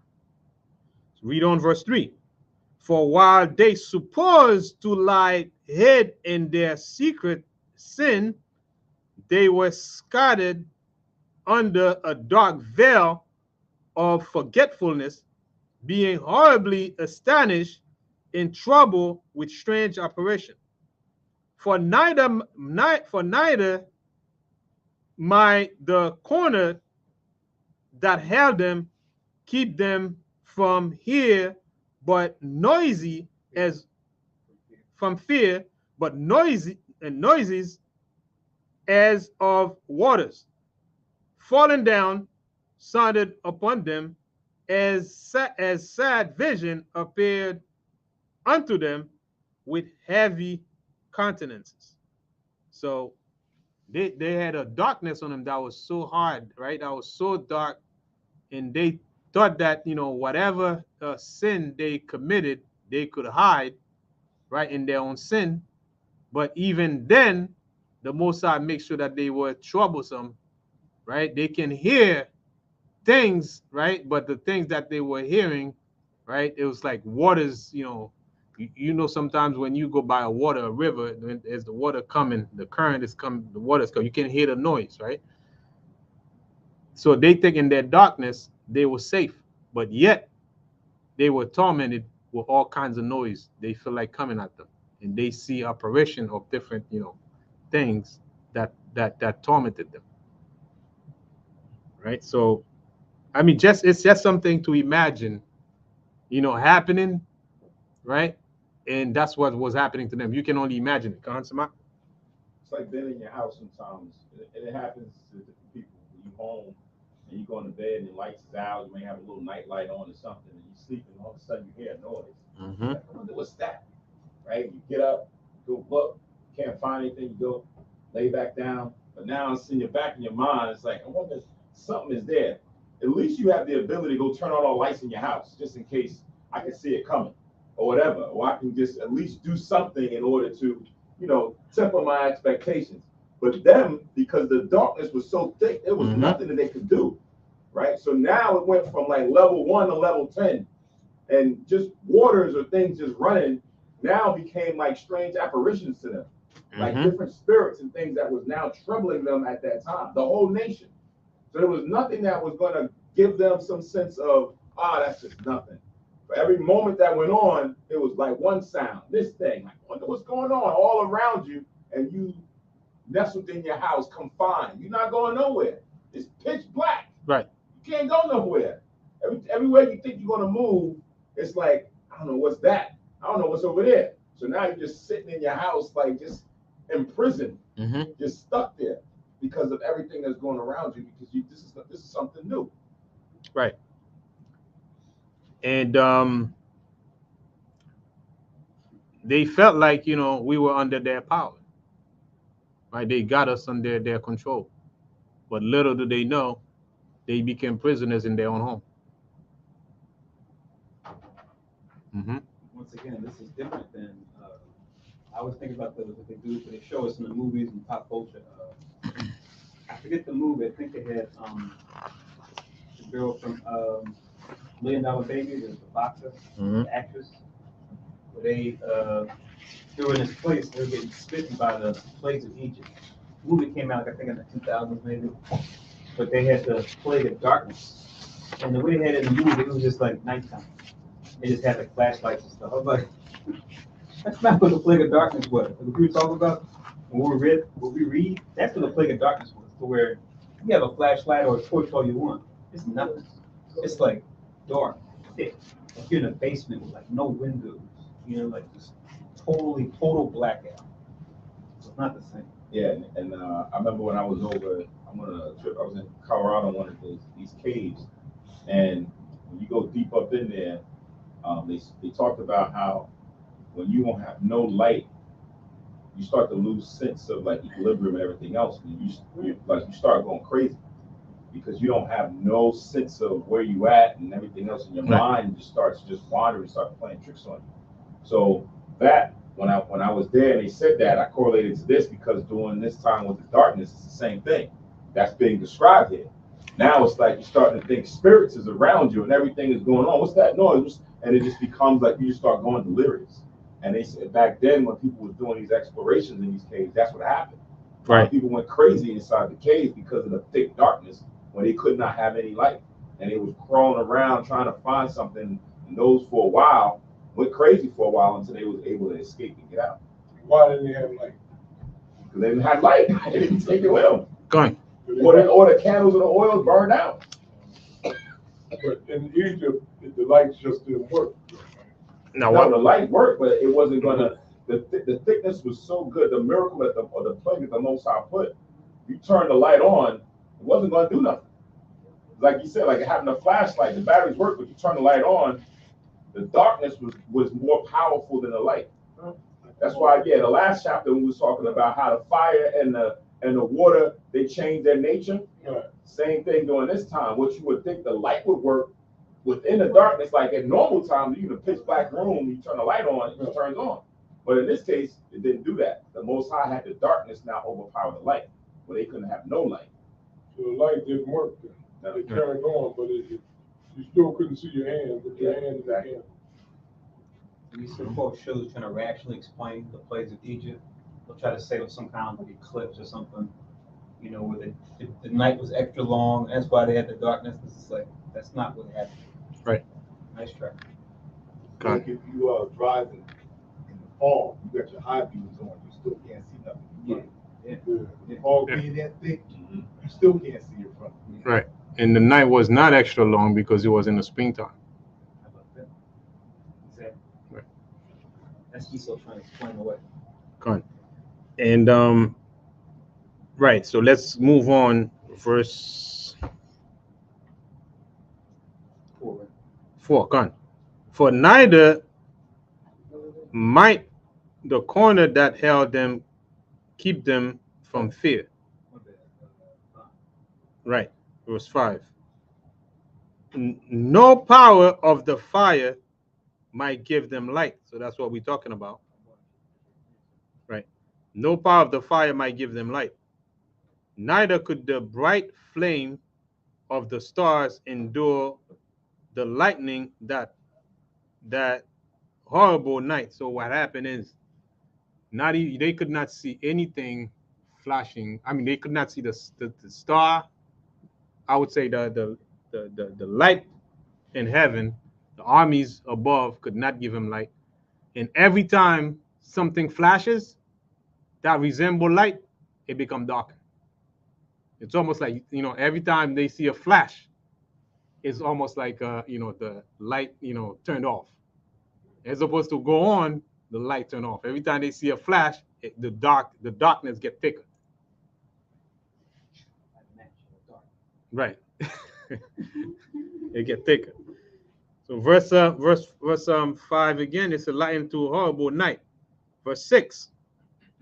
Only there appear unto them a fire kindled of itself, very dreadful, for being much terrified, they thought the things which they saw to be worse than the sight of the sight they saw not.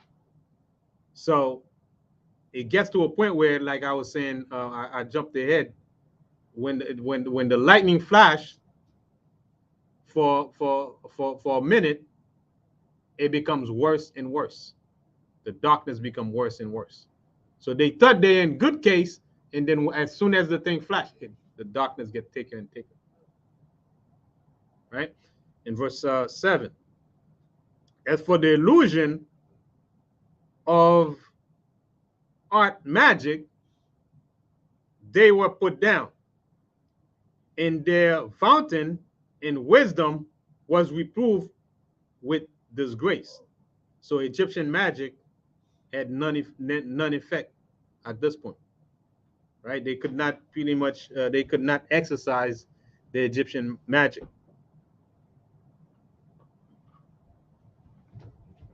Like you were saying earlier, you look at all these documentaries with like Mhm. David Copperfield, David Blaine, and Chris Angel. Right. Anytime they interview them, they always give a shout out to Egypt. Yes, go back to Egypt. This is where we'll get our inspiration as magicians. Look back. Mm-hmm. The great things that they did, and it's just like you don't see how they got judged for that stuff. Right.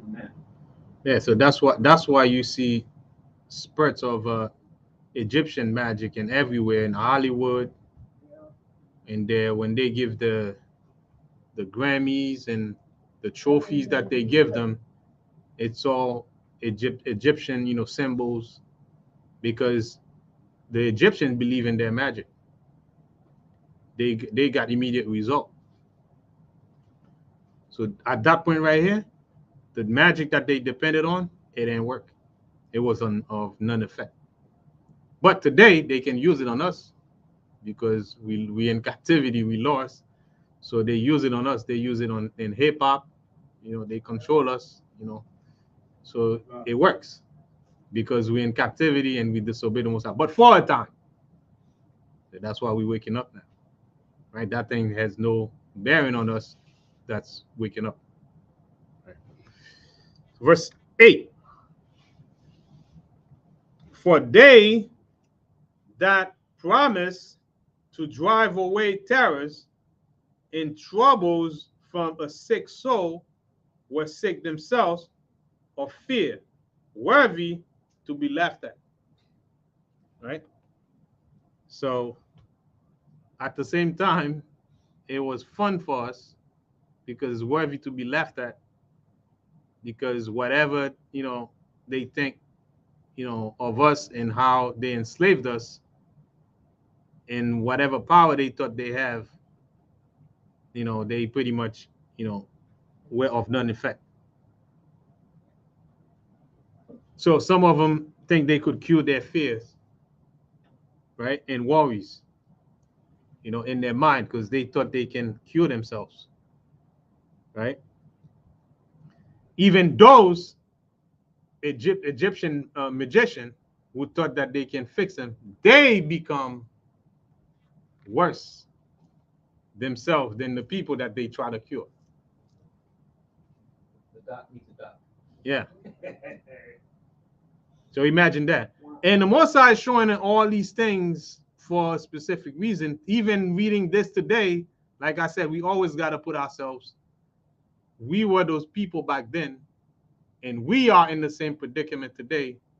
And we waiting for Yahushua and make sure that we adhere to the law, statutes, and commandments, because this happened before. And things we written aforetime was written for our learning.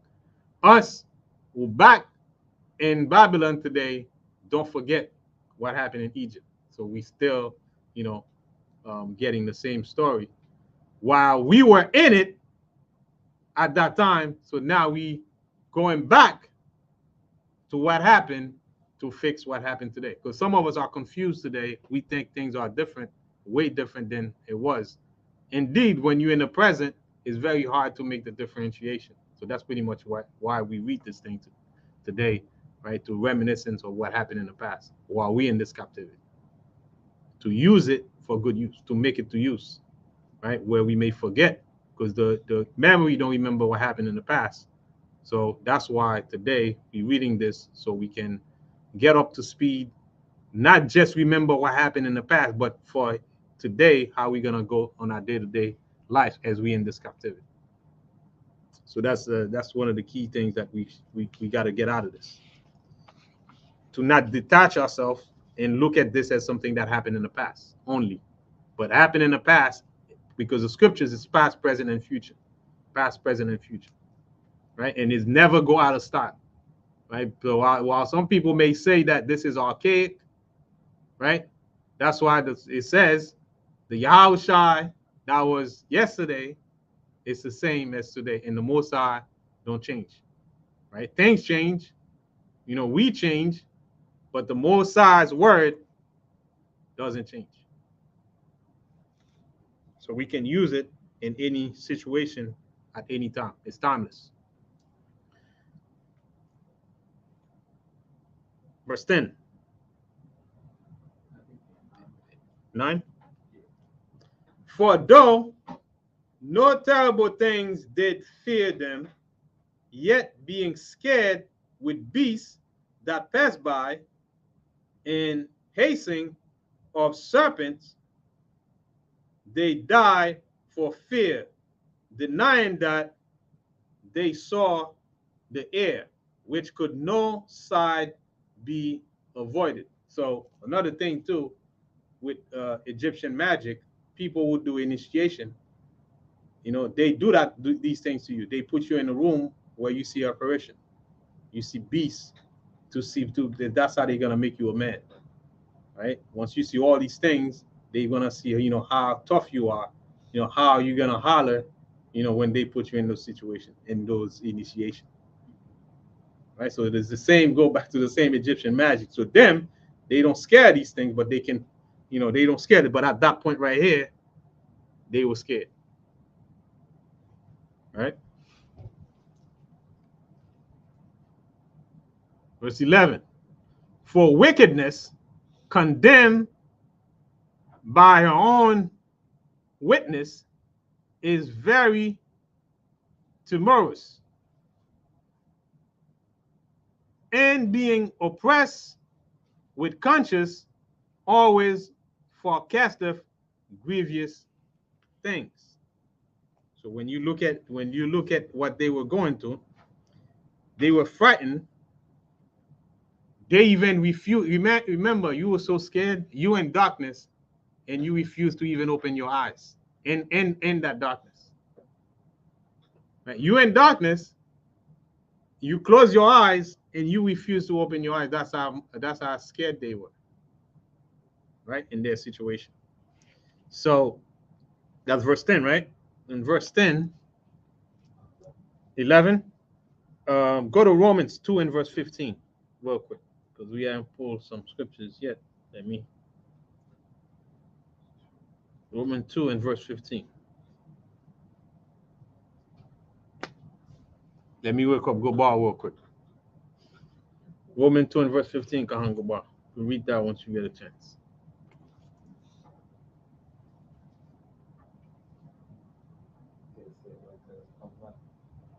Wake him up.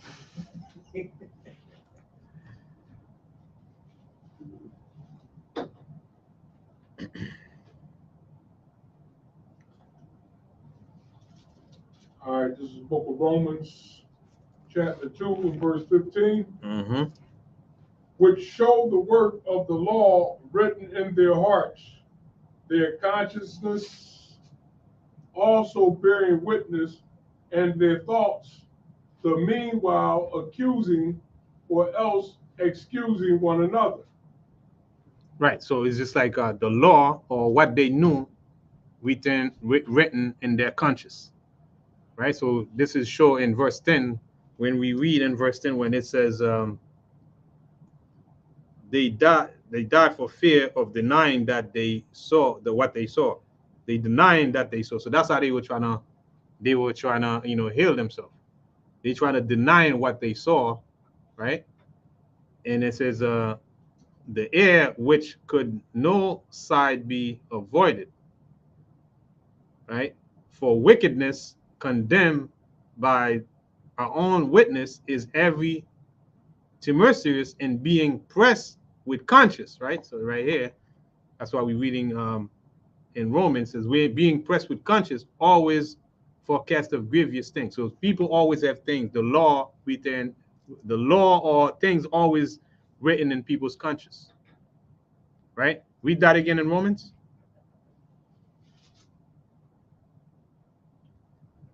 Which show the work of the law written in their hearts, their conscience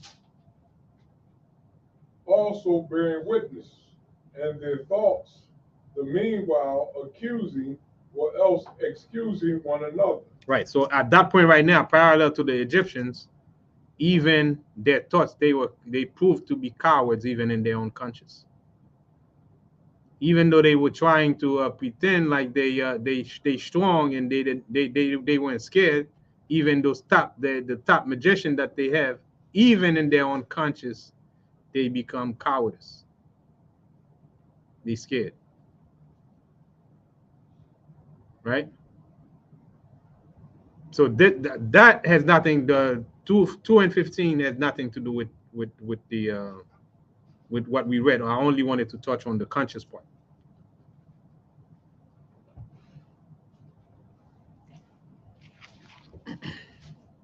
And let's read one more, just to drive it home. We get one more. Which one should I get? Wisdom of Solomon, chapter 4, verse 6. Wisdom of Solomon, chapter 4, verse 6.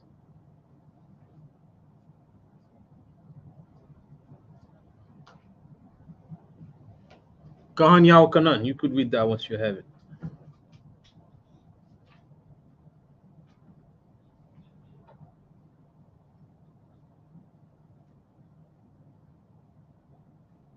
And then after that one, we're going to speed up to the end of 17. Your Wisdom of Solomon, chapter 4, verse 6. For children begotten of unlawful beds are witnesses of wickedness against their parents in their trial. Mm-hmm.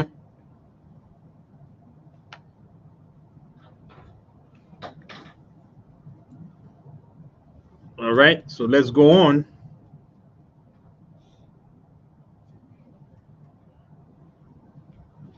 Verse 13.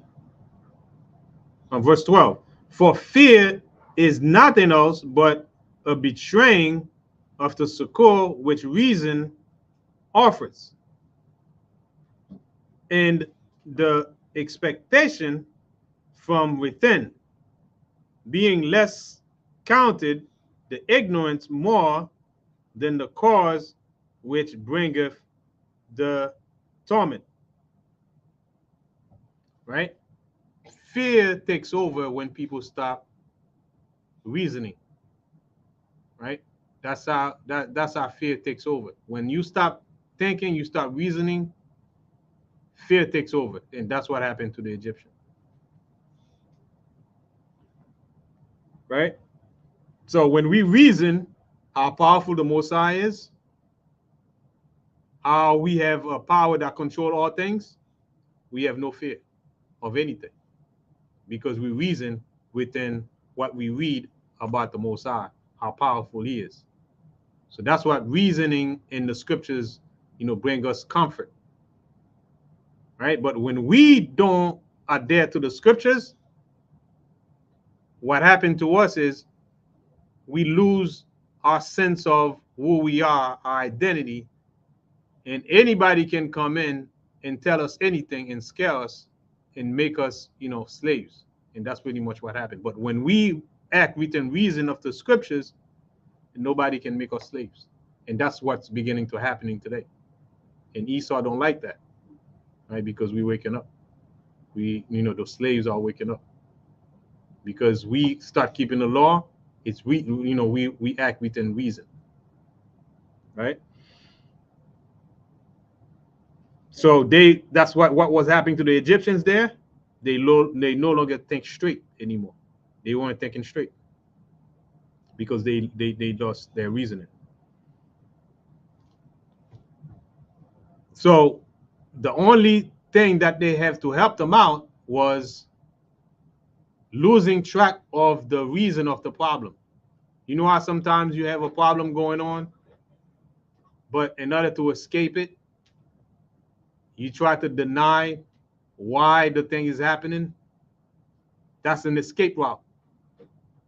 So they failed to reason why it was happening, right? They stopped thinking reasonably. So their only escape was to deny, the reason why it was happening.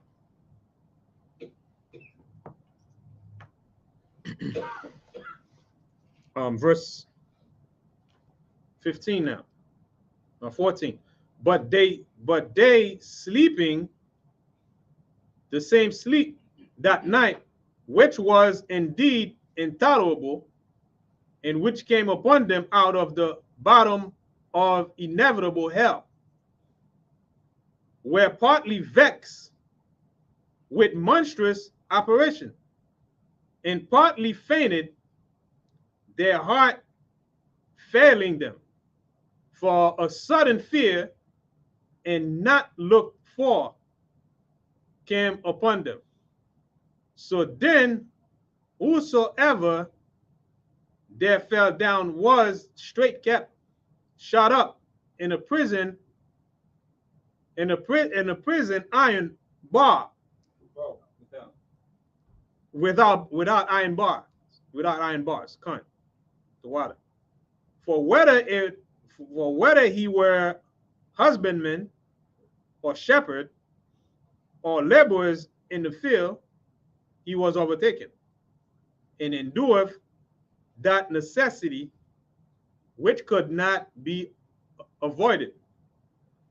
For they were all bound with one chain of darkness, whether it were a whistling wind, or a melodious noise of birds among the spreading branches, or a pleasing fall of water running violently, or a terrible sound of stone cast down, or a running that could not be seen of skipping beasts, or a roaring voice of most savage wild beasts, or a rebounding echo from the hollow mountains. These things made them the swoon for fear. For the whole world shined with clear light, and none were hindered in their labor. Over them only was spread in heavy night an image of that darkness which should afterward receive them. But yet were they unto themselves more grievous than the darkness. So this pretty much tells you what was happening to them and the kind of calamities that the Most High brought upon those Egyptians. Yeah, somebody, you probably relate to this. I know you fly airplanes a lot. You'll see when you fly over a place, you see when you can tell, okay, down there it's foggy. You'll see a cloud, it'll be a cloud like down where the ground is, right? So you know, looking above it, okay, it might be clear. Looking down a place that is like fog, sometimes it'll look like a cloud down there. So imagine flying over Egypt, right? Or even just standing from a distance, even on the ground. You look towards Egypt, and all you see is it's like a cloud. The picture of the cloud is just like a pitch black cloud just over Egypt. And they're stuck in that thing. But everywhere else it's just like clear skies. You know, see what's going on. Right. That's crazy. Con. And touch on to that. It was a mouthful of that we just read right here. So all that happened is when their soul was surrendered to the forces of darkness, and pretty much everyone from the Egyptian, the magician, from the farmers, the shepherd, they all were prisoners, right? They all fell prisoners of fear of darkness. That was so gruesome, right? To escape. The darkness was so gruesome to escape. That's why it says the iron bars, right? Then a chain, a prison with iron bars. So a little bit of noise made from, outside, maybe it's from the trees. Anything that they hear pretty much was like a pounding. It's almost like somebody was beating them within that darkness. That's how bad it was. So they would disturb every time they hear any slight the slight noise that they hear, like a bird sing. They hear waters come down. So they were pretty much So they losing their mind. Gone. So everywhere else, like Nabiya said, it was clear, but only the Egyptians were going through this. But us, we were good.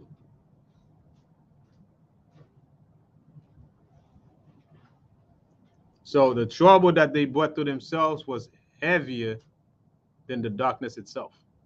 So in their mind.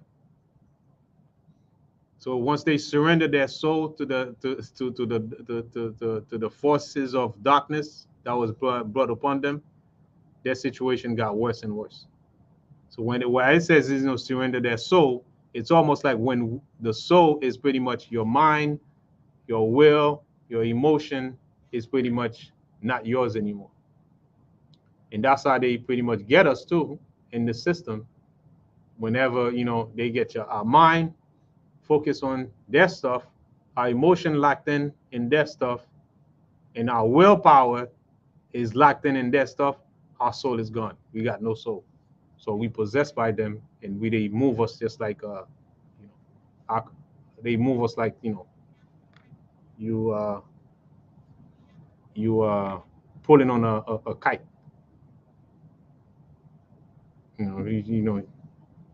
If you used to kite before, you can okay. Anybody, you can pretty much like a puppet. You can pull them from string. So that's pretty much the situation that most of our people are in today in this captivity. We are being pulled like puppets because our mind, will, emotion tie in their system, and they got us. And that's pretty much what happened to the Egyptian. Their soul were gone because emotionally they gone. Their mind were gone, right? They had no willpower, to control anything that was happening to them. So they pretty much, give in to fear. So let's move on. Verse 8, chapter 18. Let's see if we could do this before midnight. 18. Swiftly. Swiftly. All right, so 18 reads, nevertheless, thy saints in a very great light had a very great light, whose voice they hearing and not seeing their shape, because they also had not suffered the same things, they counted them happy. So we were okay. We were fine. Everything was happening on the other side, but the Israelite, they were okay. So they were hearing them, right? They were hearing them, the Egyptian, because they also had no suffered the same thing, they counted them happy. But for that, they did not hurt them. They did not hurt them. Now, of whom they had been wrong before, they thanked them and besought them pardon for that they had been enemies. So you get to a point where they can hear us, but they cannot see us. But they scared, they thought that we would come and beat them up. But we didn't do that. Right? And they come and apologize, and they regretted that, they enslaved us. Right? In verse 3. For while they supposed to lie hid in their secret sin, what am I doing? Verse 3. Chapter 18 and verse 3. Instead, whereof thou givest them a burning pillar of fire, both to be guide of the unknown journey, and an harmless sun to entertain them honorably. For they were worthy to be deprived of light and imprisoned in darkness, who had kept thy sons shut up, by whom the uncorrupt light of the law was to be given unto the world. Right? For they were worthy to be deprived of light. So the Egyptians were worthy to be deprived of light and imprisoned in darkness, who had kept thy sons, the children of Israel, shut up, by whom the uncorrupt light of the law was to be given unto the world. Right? So now you get the picture here, what's happening with us. The uncorrupt light were to be given, of the uncorrupt light of the law was to be given unto the world. And when they had determined to slay the babes of the saints, one child being cast forth and saved to reprove them, thou tookest away the multitude of their children and destroyeth them altogether in a mighty water. All right. So let's get some scriptures real fast. Let's get some scriptures. 18. Let's see which one I got here in the notes.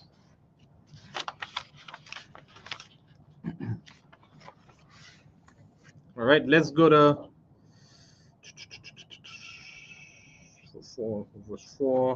verse 4. Let's go to Psalm 119 and 105. Psalm 119 and 105.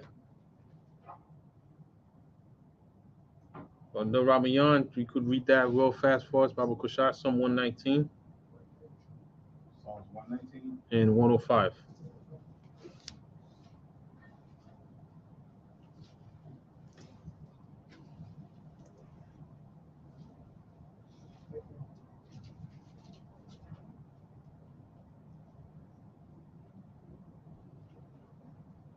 Psalms 119, verse 105.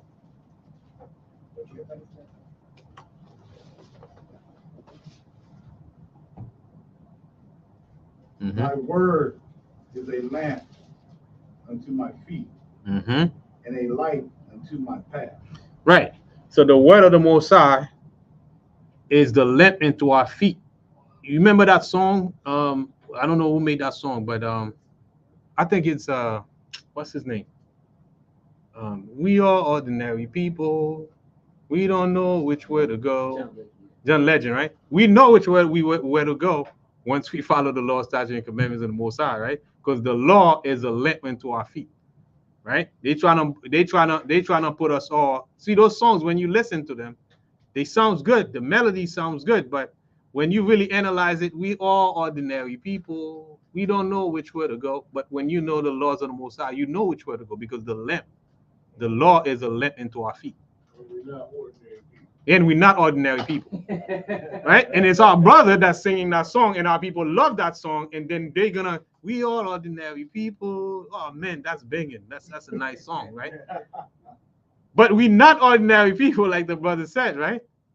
When we have the laws of the Most High, the law and is the law of the Most High, the word of the Most High is a lamp into our feet, so we know where to go. It's a good piano melody. Right. The lyrics are like, But for some people who don't know the law, they will vibe with even with the lyrics. Right? I thought you were gonna pull the one about the comment. There is a light that shines special for you. Right. Right, that's another one. Let's go to Isaiah 2 and 3. Right? Isaiah 2 and verse 3. Isaiah 2 and verse 3. That's why we got to be mindful of what we listen to, right? What we got to give our ears to, because it's not by accident, our people are selected to make these songs with their talent. They use their talents against us. They use our talents against us.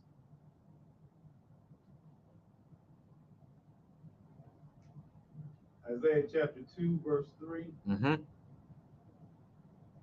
And many people shall go and say, Come ye, and let us go up to the mountain of the Lord, Mm-hmm. to the house of the God of Jacob, Mm-hmm. and he will teach us of his ways, Mm-hmm. and we will walk Mm-hmm. in his paths. Right. Right. Mm-hmm. For out of Zion shall go forth the law, Gone. and the word of the Lord from Jerusalem. Gone. So when you link that with verse 4, right, the end of verse 4, it's pretty much telling us they enslave us, the sons of the Most High, they enslave them, and we are the one who's supposed to bring the light unto the world. Right? We're supposed to bring the light unto the world. And when we read those scriptures, we are the light unto the world. That's why that's what the other nations will survive, right? They're gonna come to learn the laws of the Most High from the children of Israel. All right, you have a question, sister? No, I just wanted to add to what you were saying, not about the actual song itself, but about us being a chosen generation, 1 Peter 2:9. Mm-hmm. But ye are a chosen generation, a royal priesthood, and holy nation, a peculiar people, Mm-hmm. that ye should shew forth the praises of him who hath called you out of the darkness. He's called us out of the darkness into his marvelous light. As you were mentioning that we are a light in this world of darkness, those who follow the laws and commandments of the Most High, and stay strong in the truth, we're going to have that light shine upon us. But if we stray, I mean, darkness can shine upon us when we stray, but then we get pulled back in the light when we look to the Most High and look to those who can help correct our spirit and help us keep us strong in the truth, because we are living in times of darkness. Right. Gone. We are living in time of darkness. Right. So darkness of Egypt, the physical darkness. Now there's a spiritual darkness that we under right now. So, but I can tell you how that we can see that, because most people see everything as normal. Everything is okay. Some people don't see anything wrong. Things is okay, you know. Diversity, everything is fine, you know. But blessed are your eyes if you can see that we're living in darkness. Now you see that the word of the Most High can light your path and show you which way to go. Okay. Move on. Verse 5. And when they had determined to slay the babes, I read that already. Let's go to verse 6. Right? Because when he says in verse 5, let me touch on that real quick. They wanted to slay the firstborn of our people in Egypt. The Egyptians wanted to do that.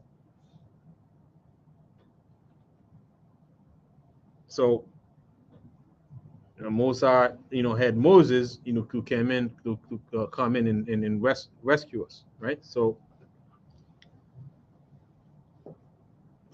he decided to kill the firstborn of the Egyptian instead, because of the ill thought that they had to kill us. Verse 6.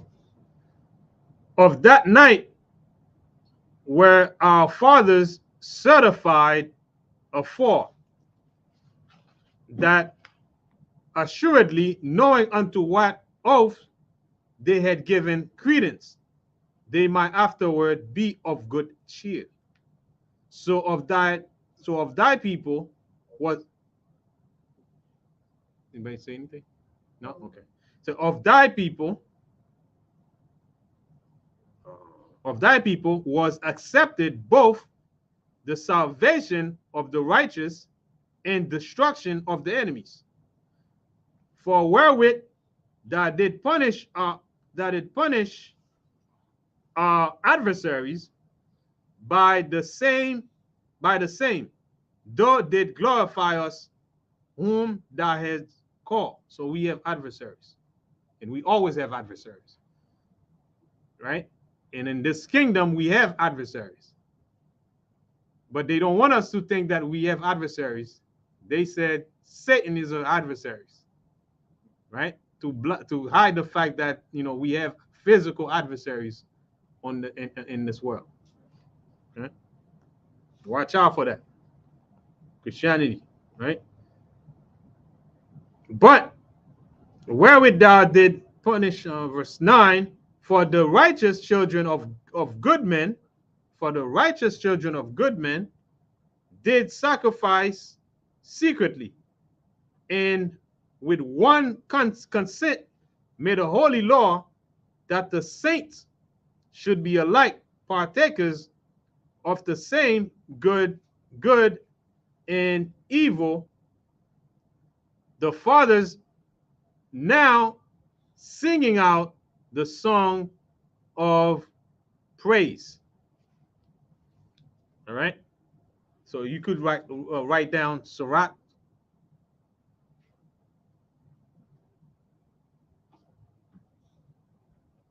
44. You could write that down. Also, Exodus 12, 21 to 28.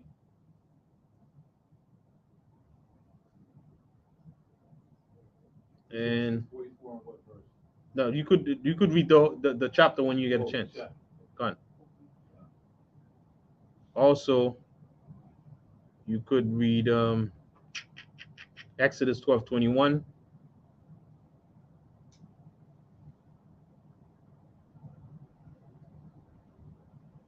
to 28. All right, let's move on.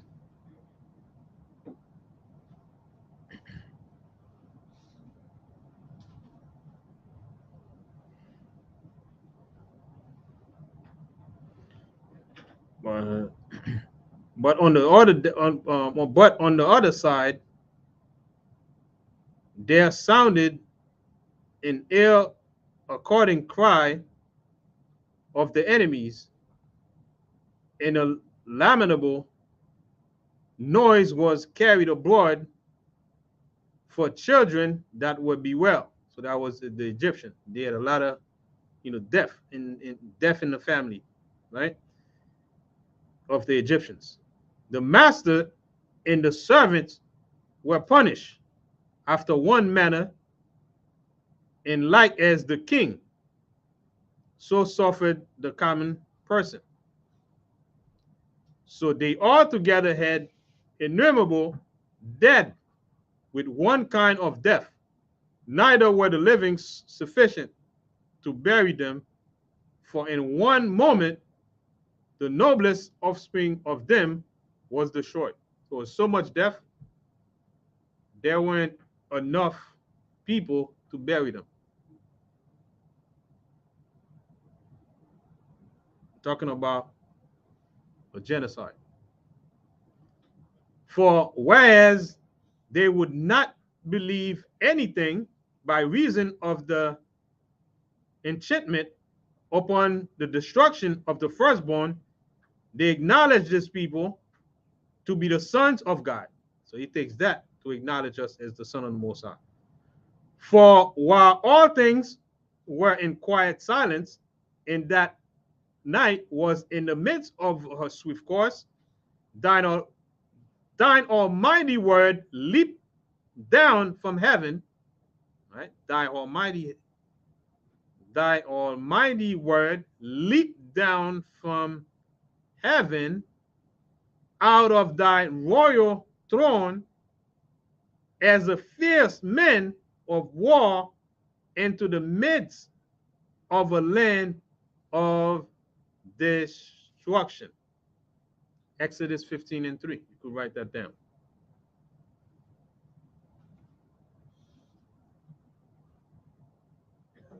And also Wisdom of Solomon 9:10. You could write that down as well. Find out who the one that leaped. We know who it is, but you could read it. Wisdom of Solomon 5 and 10. Mm-hmm. Yeah, I thought you said 9 and 10 too. Wisdom of Solomon. We're 9 and 10. Salat 9 and 10. Wisdom of Solomon 9 and 10. Chapter 9, verse 10. Chapter 9, verse 10.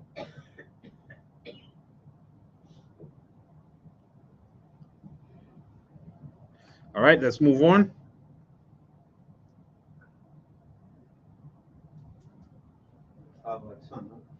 Go on. Thine almighty word leaped down from heaven out of thine royal throne as a fierce man of war into the midst of a land of destruction. And that fierce man, we should look forward to see him in the destruction of this kingdom. Verse 16. And brought thine unfeigned commandment as a sharp sword, and standing up, fill all things with death. And it touched the heaven, but it stood upon the earth. Right? Touched the heaven, but it stood upon the earth. You can write down First Chronicle. And I just write them down. First Chronicle chapter 21 in verse 16. Also Hebrews 4 in verse 12, and Revelation 1 in verse 16. So we revisit these scriptures. I'll read it. I'll go over it again. First Chronicle 21, 16, Hebrews 4 and 12, Revelation 1, 16.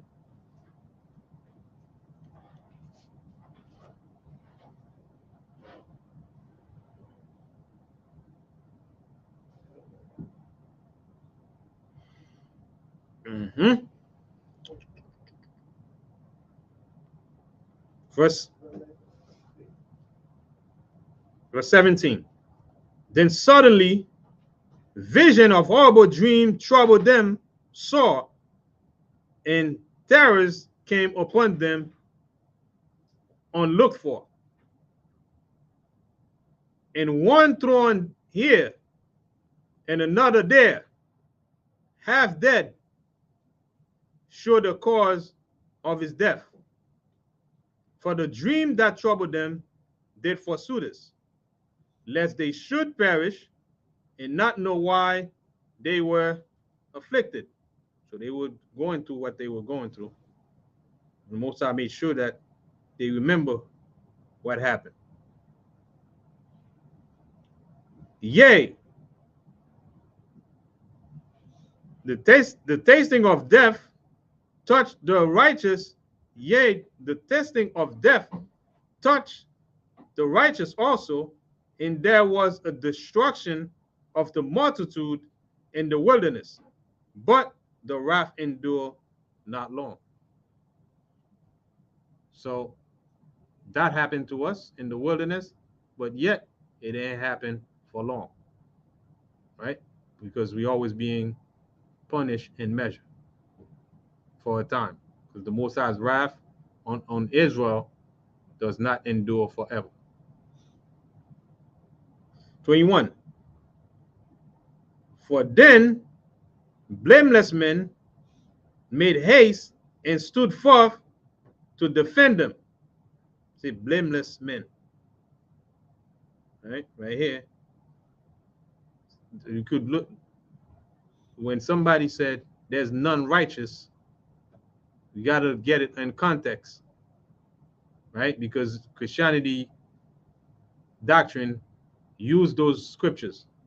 When we read this right here for blameless men, that doesn't mean you don't sin, but you blameless before the Most High in keeping His law, statute, and commandments. That doesn't mean you fall. You don't fall. You fall, you come back up and start keeping the law, statutes, and commandments. All right. This is for then the blameless men made haste and stood forth to defend them in bringing the shield of his proper ministry, even prayer and the propitiation of incense, set himself against the wrath, and so brought the calamity to an end, declaring that he was thine servant. All right, so who was thy servant? Talking about Moses. Verse 23. So 22. So he overcame the destroyer, not with strength of body, nor force of arm, but with the word subdue he him that punished, alleging the oath and covenant made with the Father. So that's what's beautiful. When you have the law, you can petition before the Most High on His law and say, Most High, you told me this, you told me that, right? You can petition to the Most High based on the law, based on the command, based on the covenant and the contract that they made with us. It's the same way when you make a contract with somebody and something happened, you go to the person and you justify the you question on the contract. Is it, yo, I did this, I did that, I did this. So what's going on? So it's the same way the Most High made a covenant with Israel, right? He allows us to come to him to question him based on the contract that he made with us. And he will make good on his contract. He will respect his word. Right? Whereas you have the Muslim, they don't respect their words in their doctrine. Muhammad didn't respect his word in his dealings. He would make covenant with you because he's weak, and once he gets strong, what does he do? He breaks it. same way Esau does it with the natives. Only make contract when you're weak, and when you're strong, you disregard it. That was Muhammad's way of dealing. Watch out, the jihad come up for you now, brother. Yeah. Now that's how they deal. So that's how he pretty much Muhammad rise up to power. And that's how he when he was messed up, he came into a city of refuge, he came to us. And he did that to us. Right? We receive him, and then he turn around and backstab us. Same thing Esau does. The native accept them, they turn around, backstab them. Right? But with the Mosai, you make a contract with him, you make dues. So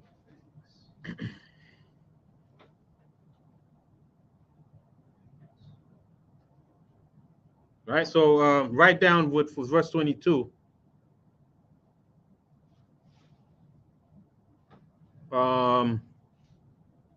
Exodus 32, 12 to 13. 32, 12 to 13, and also Psalm 20 and 8.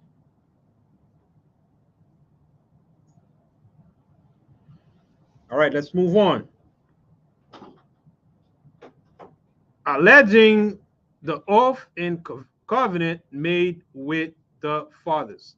For when the dead were now fallen down by heaps, one upon another, standing between, he stayed the wrath and parted the way to the living.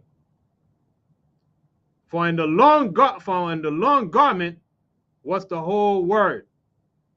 For in the long garment was the whole world, and in the 4 rows of the stone was the glory of the Father's graven in thine majesty upon the diadem of his head. So now, when it says for in the long garment was the whole world, speaking about the world of Israel, the 12 tribes, right? The name of the 12 tribes were on the garment. Okay? And the 4 rows of the stone was the glory of the Father graven. So we were decked out, and everything that we had on was pretty much symbolic, right? We didn't do things just to do it, but everything symbolized, our people and what we stand for, what we represent. All right. You guys know what this is talking about specifically too, right? Mm-hmm. Say it out. Yeah, Aaron's garment. Gun. It's talking about Aaron's garment.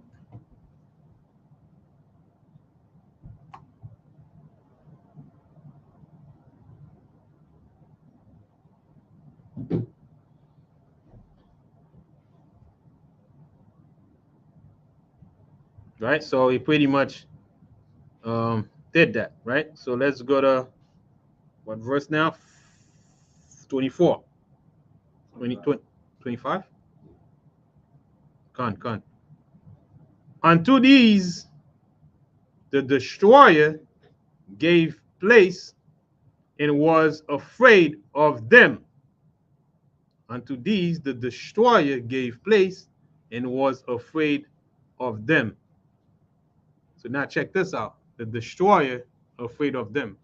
Remember, the Most High has created good and evil, even the wicked for the day of evil. So that was being used right there. But us with the covenant of the righteous, we were able to overcome that. And that's part of the contract.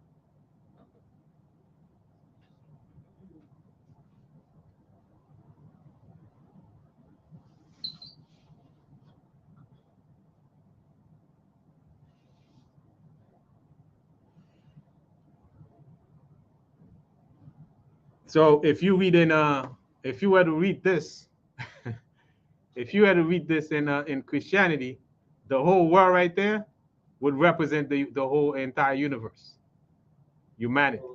Yeah, it would represent humanity.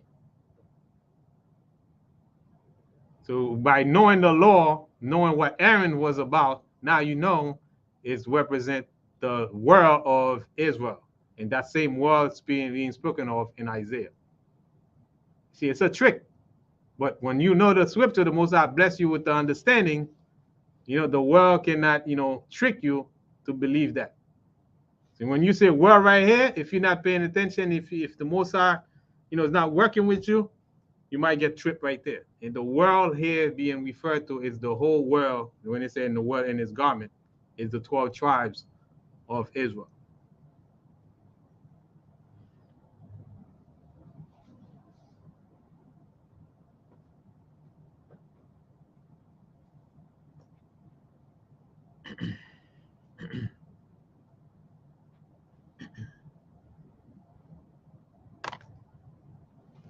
All right.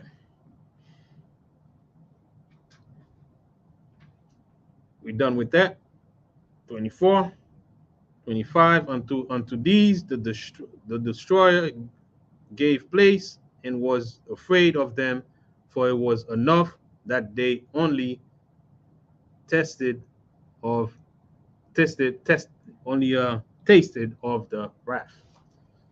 All right, so just so we get our mind right, the Most High, spank us a bit so we can get our mind right. But no, never mind the killing that was happening to our people. You know why? Because the Most High can bring him back. That's the key. But we got to learn the lesson.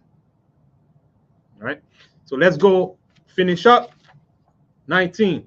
We're really gonna speed up on 19, definitely. Or unless you brothers wanna, end it here. What do you think? What do you think, Samat? Should we keep going? Because at this point, I think we are edified. But if you want to keep going, we can keep going. No? All right. No? We good, right? Yeah.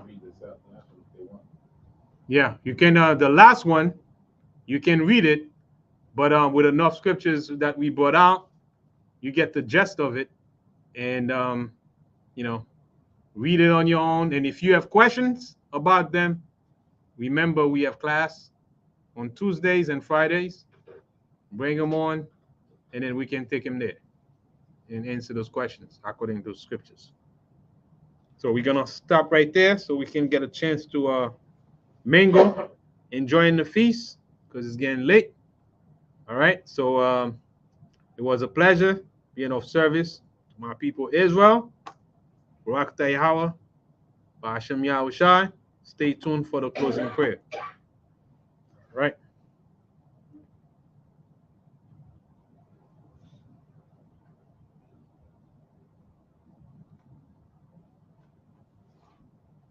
Closing prayer.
Barakta Yahweh, Ba'ashem Yahweh Shai, Asherah, Nathanawa, Paya Gapan Tuara Aman, La Yahweh, Ba'ashem Yahweh Shai, Af Yasha Allah.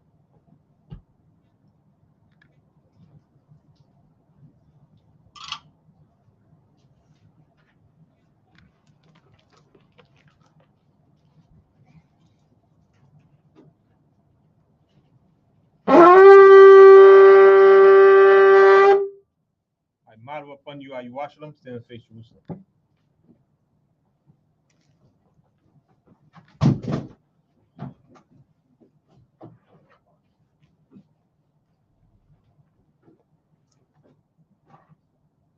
Yahweh, Yahweh, Ba'ashem, Ba'ashem, Yahweh Shai, Yahweh Shai, Abakushai, Barushai, Shemai, Shemai, Lanawa, Lanawa, Aitha, Aikra, Yamyun, Yamyan, Aitha, Aika, Shalat, Shalat, Micah Allah, Micah Allah, Wala Alahayim, Wala Alahayim, Tazu Dakim, Tabadaki, Shema Ayah, Shema Ayah, Barak, Barak, Wapa, Rapah, Magun, Magan, Wakaziyat, Wakaziyah, Bunya, Wanya, Yasha Allah, Yasharala, Washalat, Washalat, Lanawa, Lanawa, Rabiam, Rabi, Kakama, Kakama, Rabiam, Rabi, the Aif, the Ayah, Rabiam, Rabi, Bayana, Bayana, Rabiam, Rabi, Sabalanwa, Sabalanwa, Rabiam, Rabi, Amawan, Amawan, Rabiam, Rabi, Aqua, Aqua, Rabiam, Rabi, Ahabiam, Ahabi, Rabiam, Rabi, Agana, Agana, Rakanaya, Rakanaya, Wasalat, Wasalat, Kal, Kal, Katayamna, Katayamna, Akim, La'akim, Wayashala, Wayashala, Tamyad, Tamyad, Baiwalam, Waiwalam, Ba'asham, Ba'ashem, Yahushai, Yahushai, the water, Awada, Aman. Aman. English translation.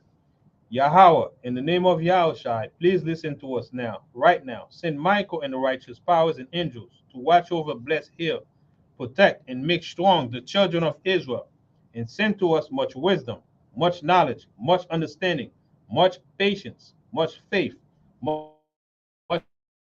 brotherhood, much love, much spiritual protection, and forgive us all our sins for the brothers and sisters in Israel, always and forever. In the name of God, thank you, so be it. The four corners prayer.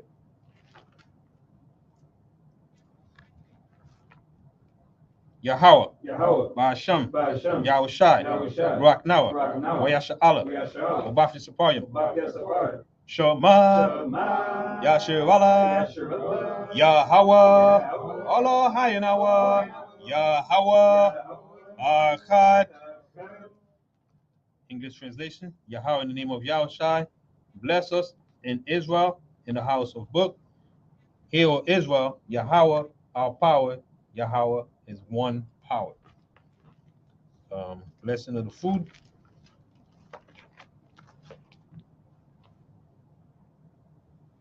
Yahweh, Yahweh, Hagadol, Agado, Ba'asham, Ba'ashem, Arawanya, Arawanya, Yahushai, Yahushai, Abakushai, Barushai, Barak, Barak, Ma'akol, Ma'akol, Yanawa, Yanawa, Shatai, Shaddai, Yanawa, Yanawa, Yayan, Yayan, Yanawa, Yanawa, Lakam, Lakam, Yanawa, Yanawa, Shakara, Shakara, Yanawa, Yanawa, Zakar, Zakar, Shaw, Shah,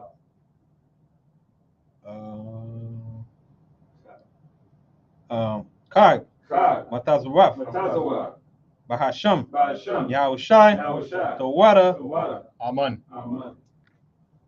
All right. Shalom, brothers and sisters. All right. Enjoy the rest of the feast. Have a blessed night and see you in class Tuesday. Shalom. Brother, circle up. Sister, be seated.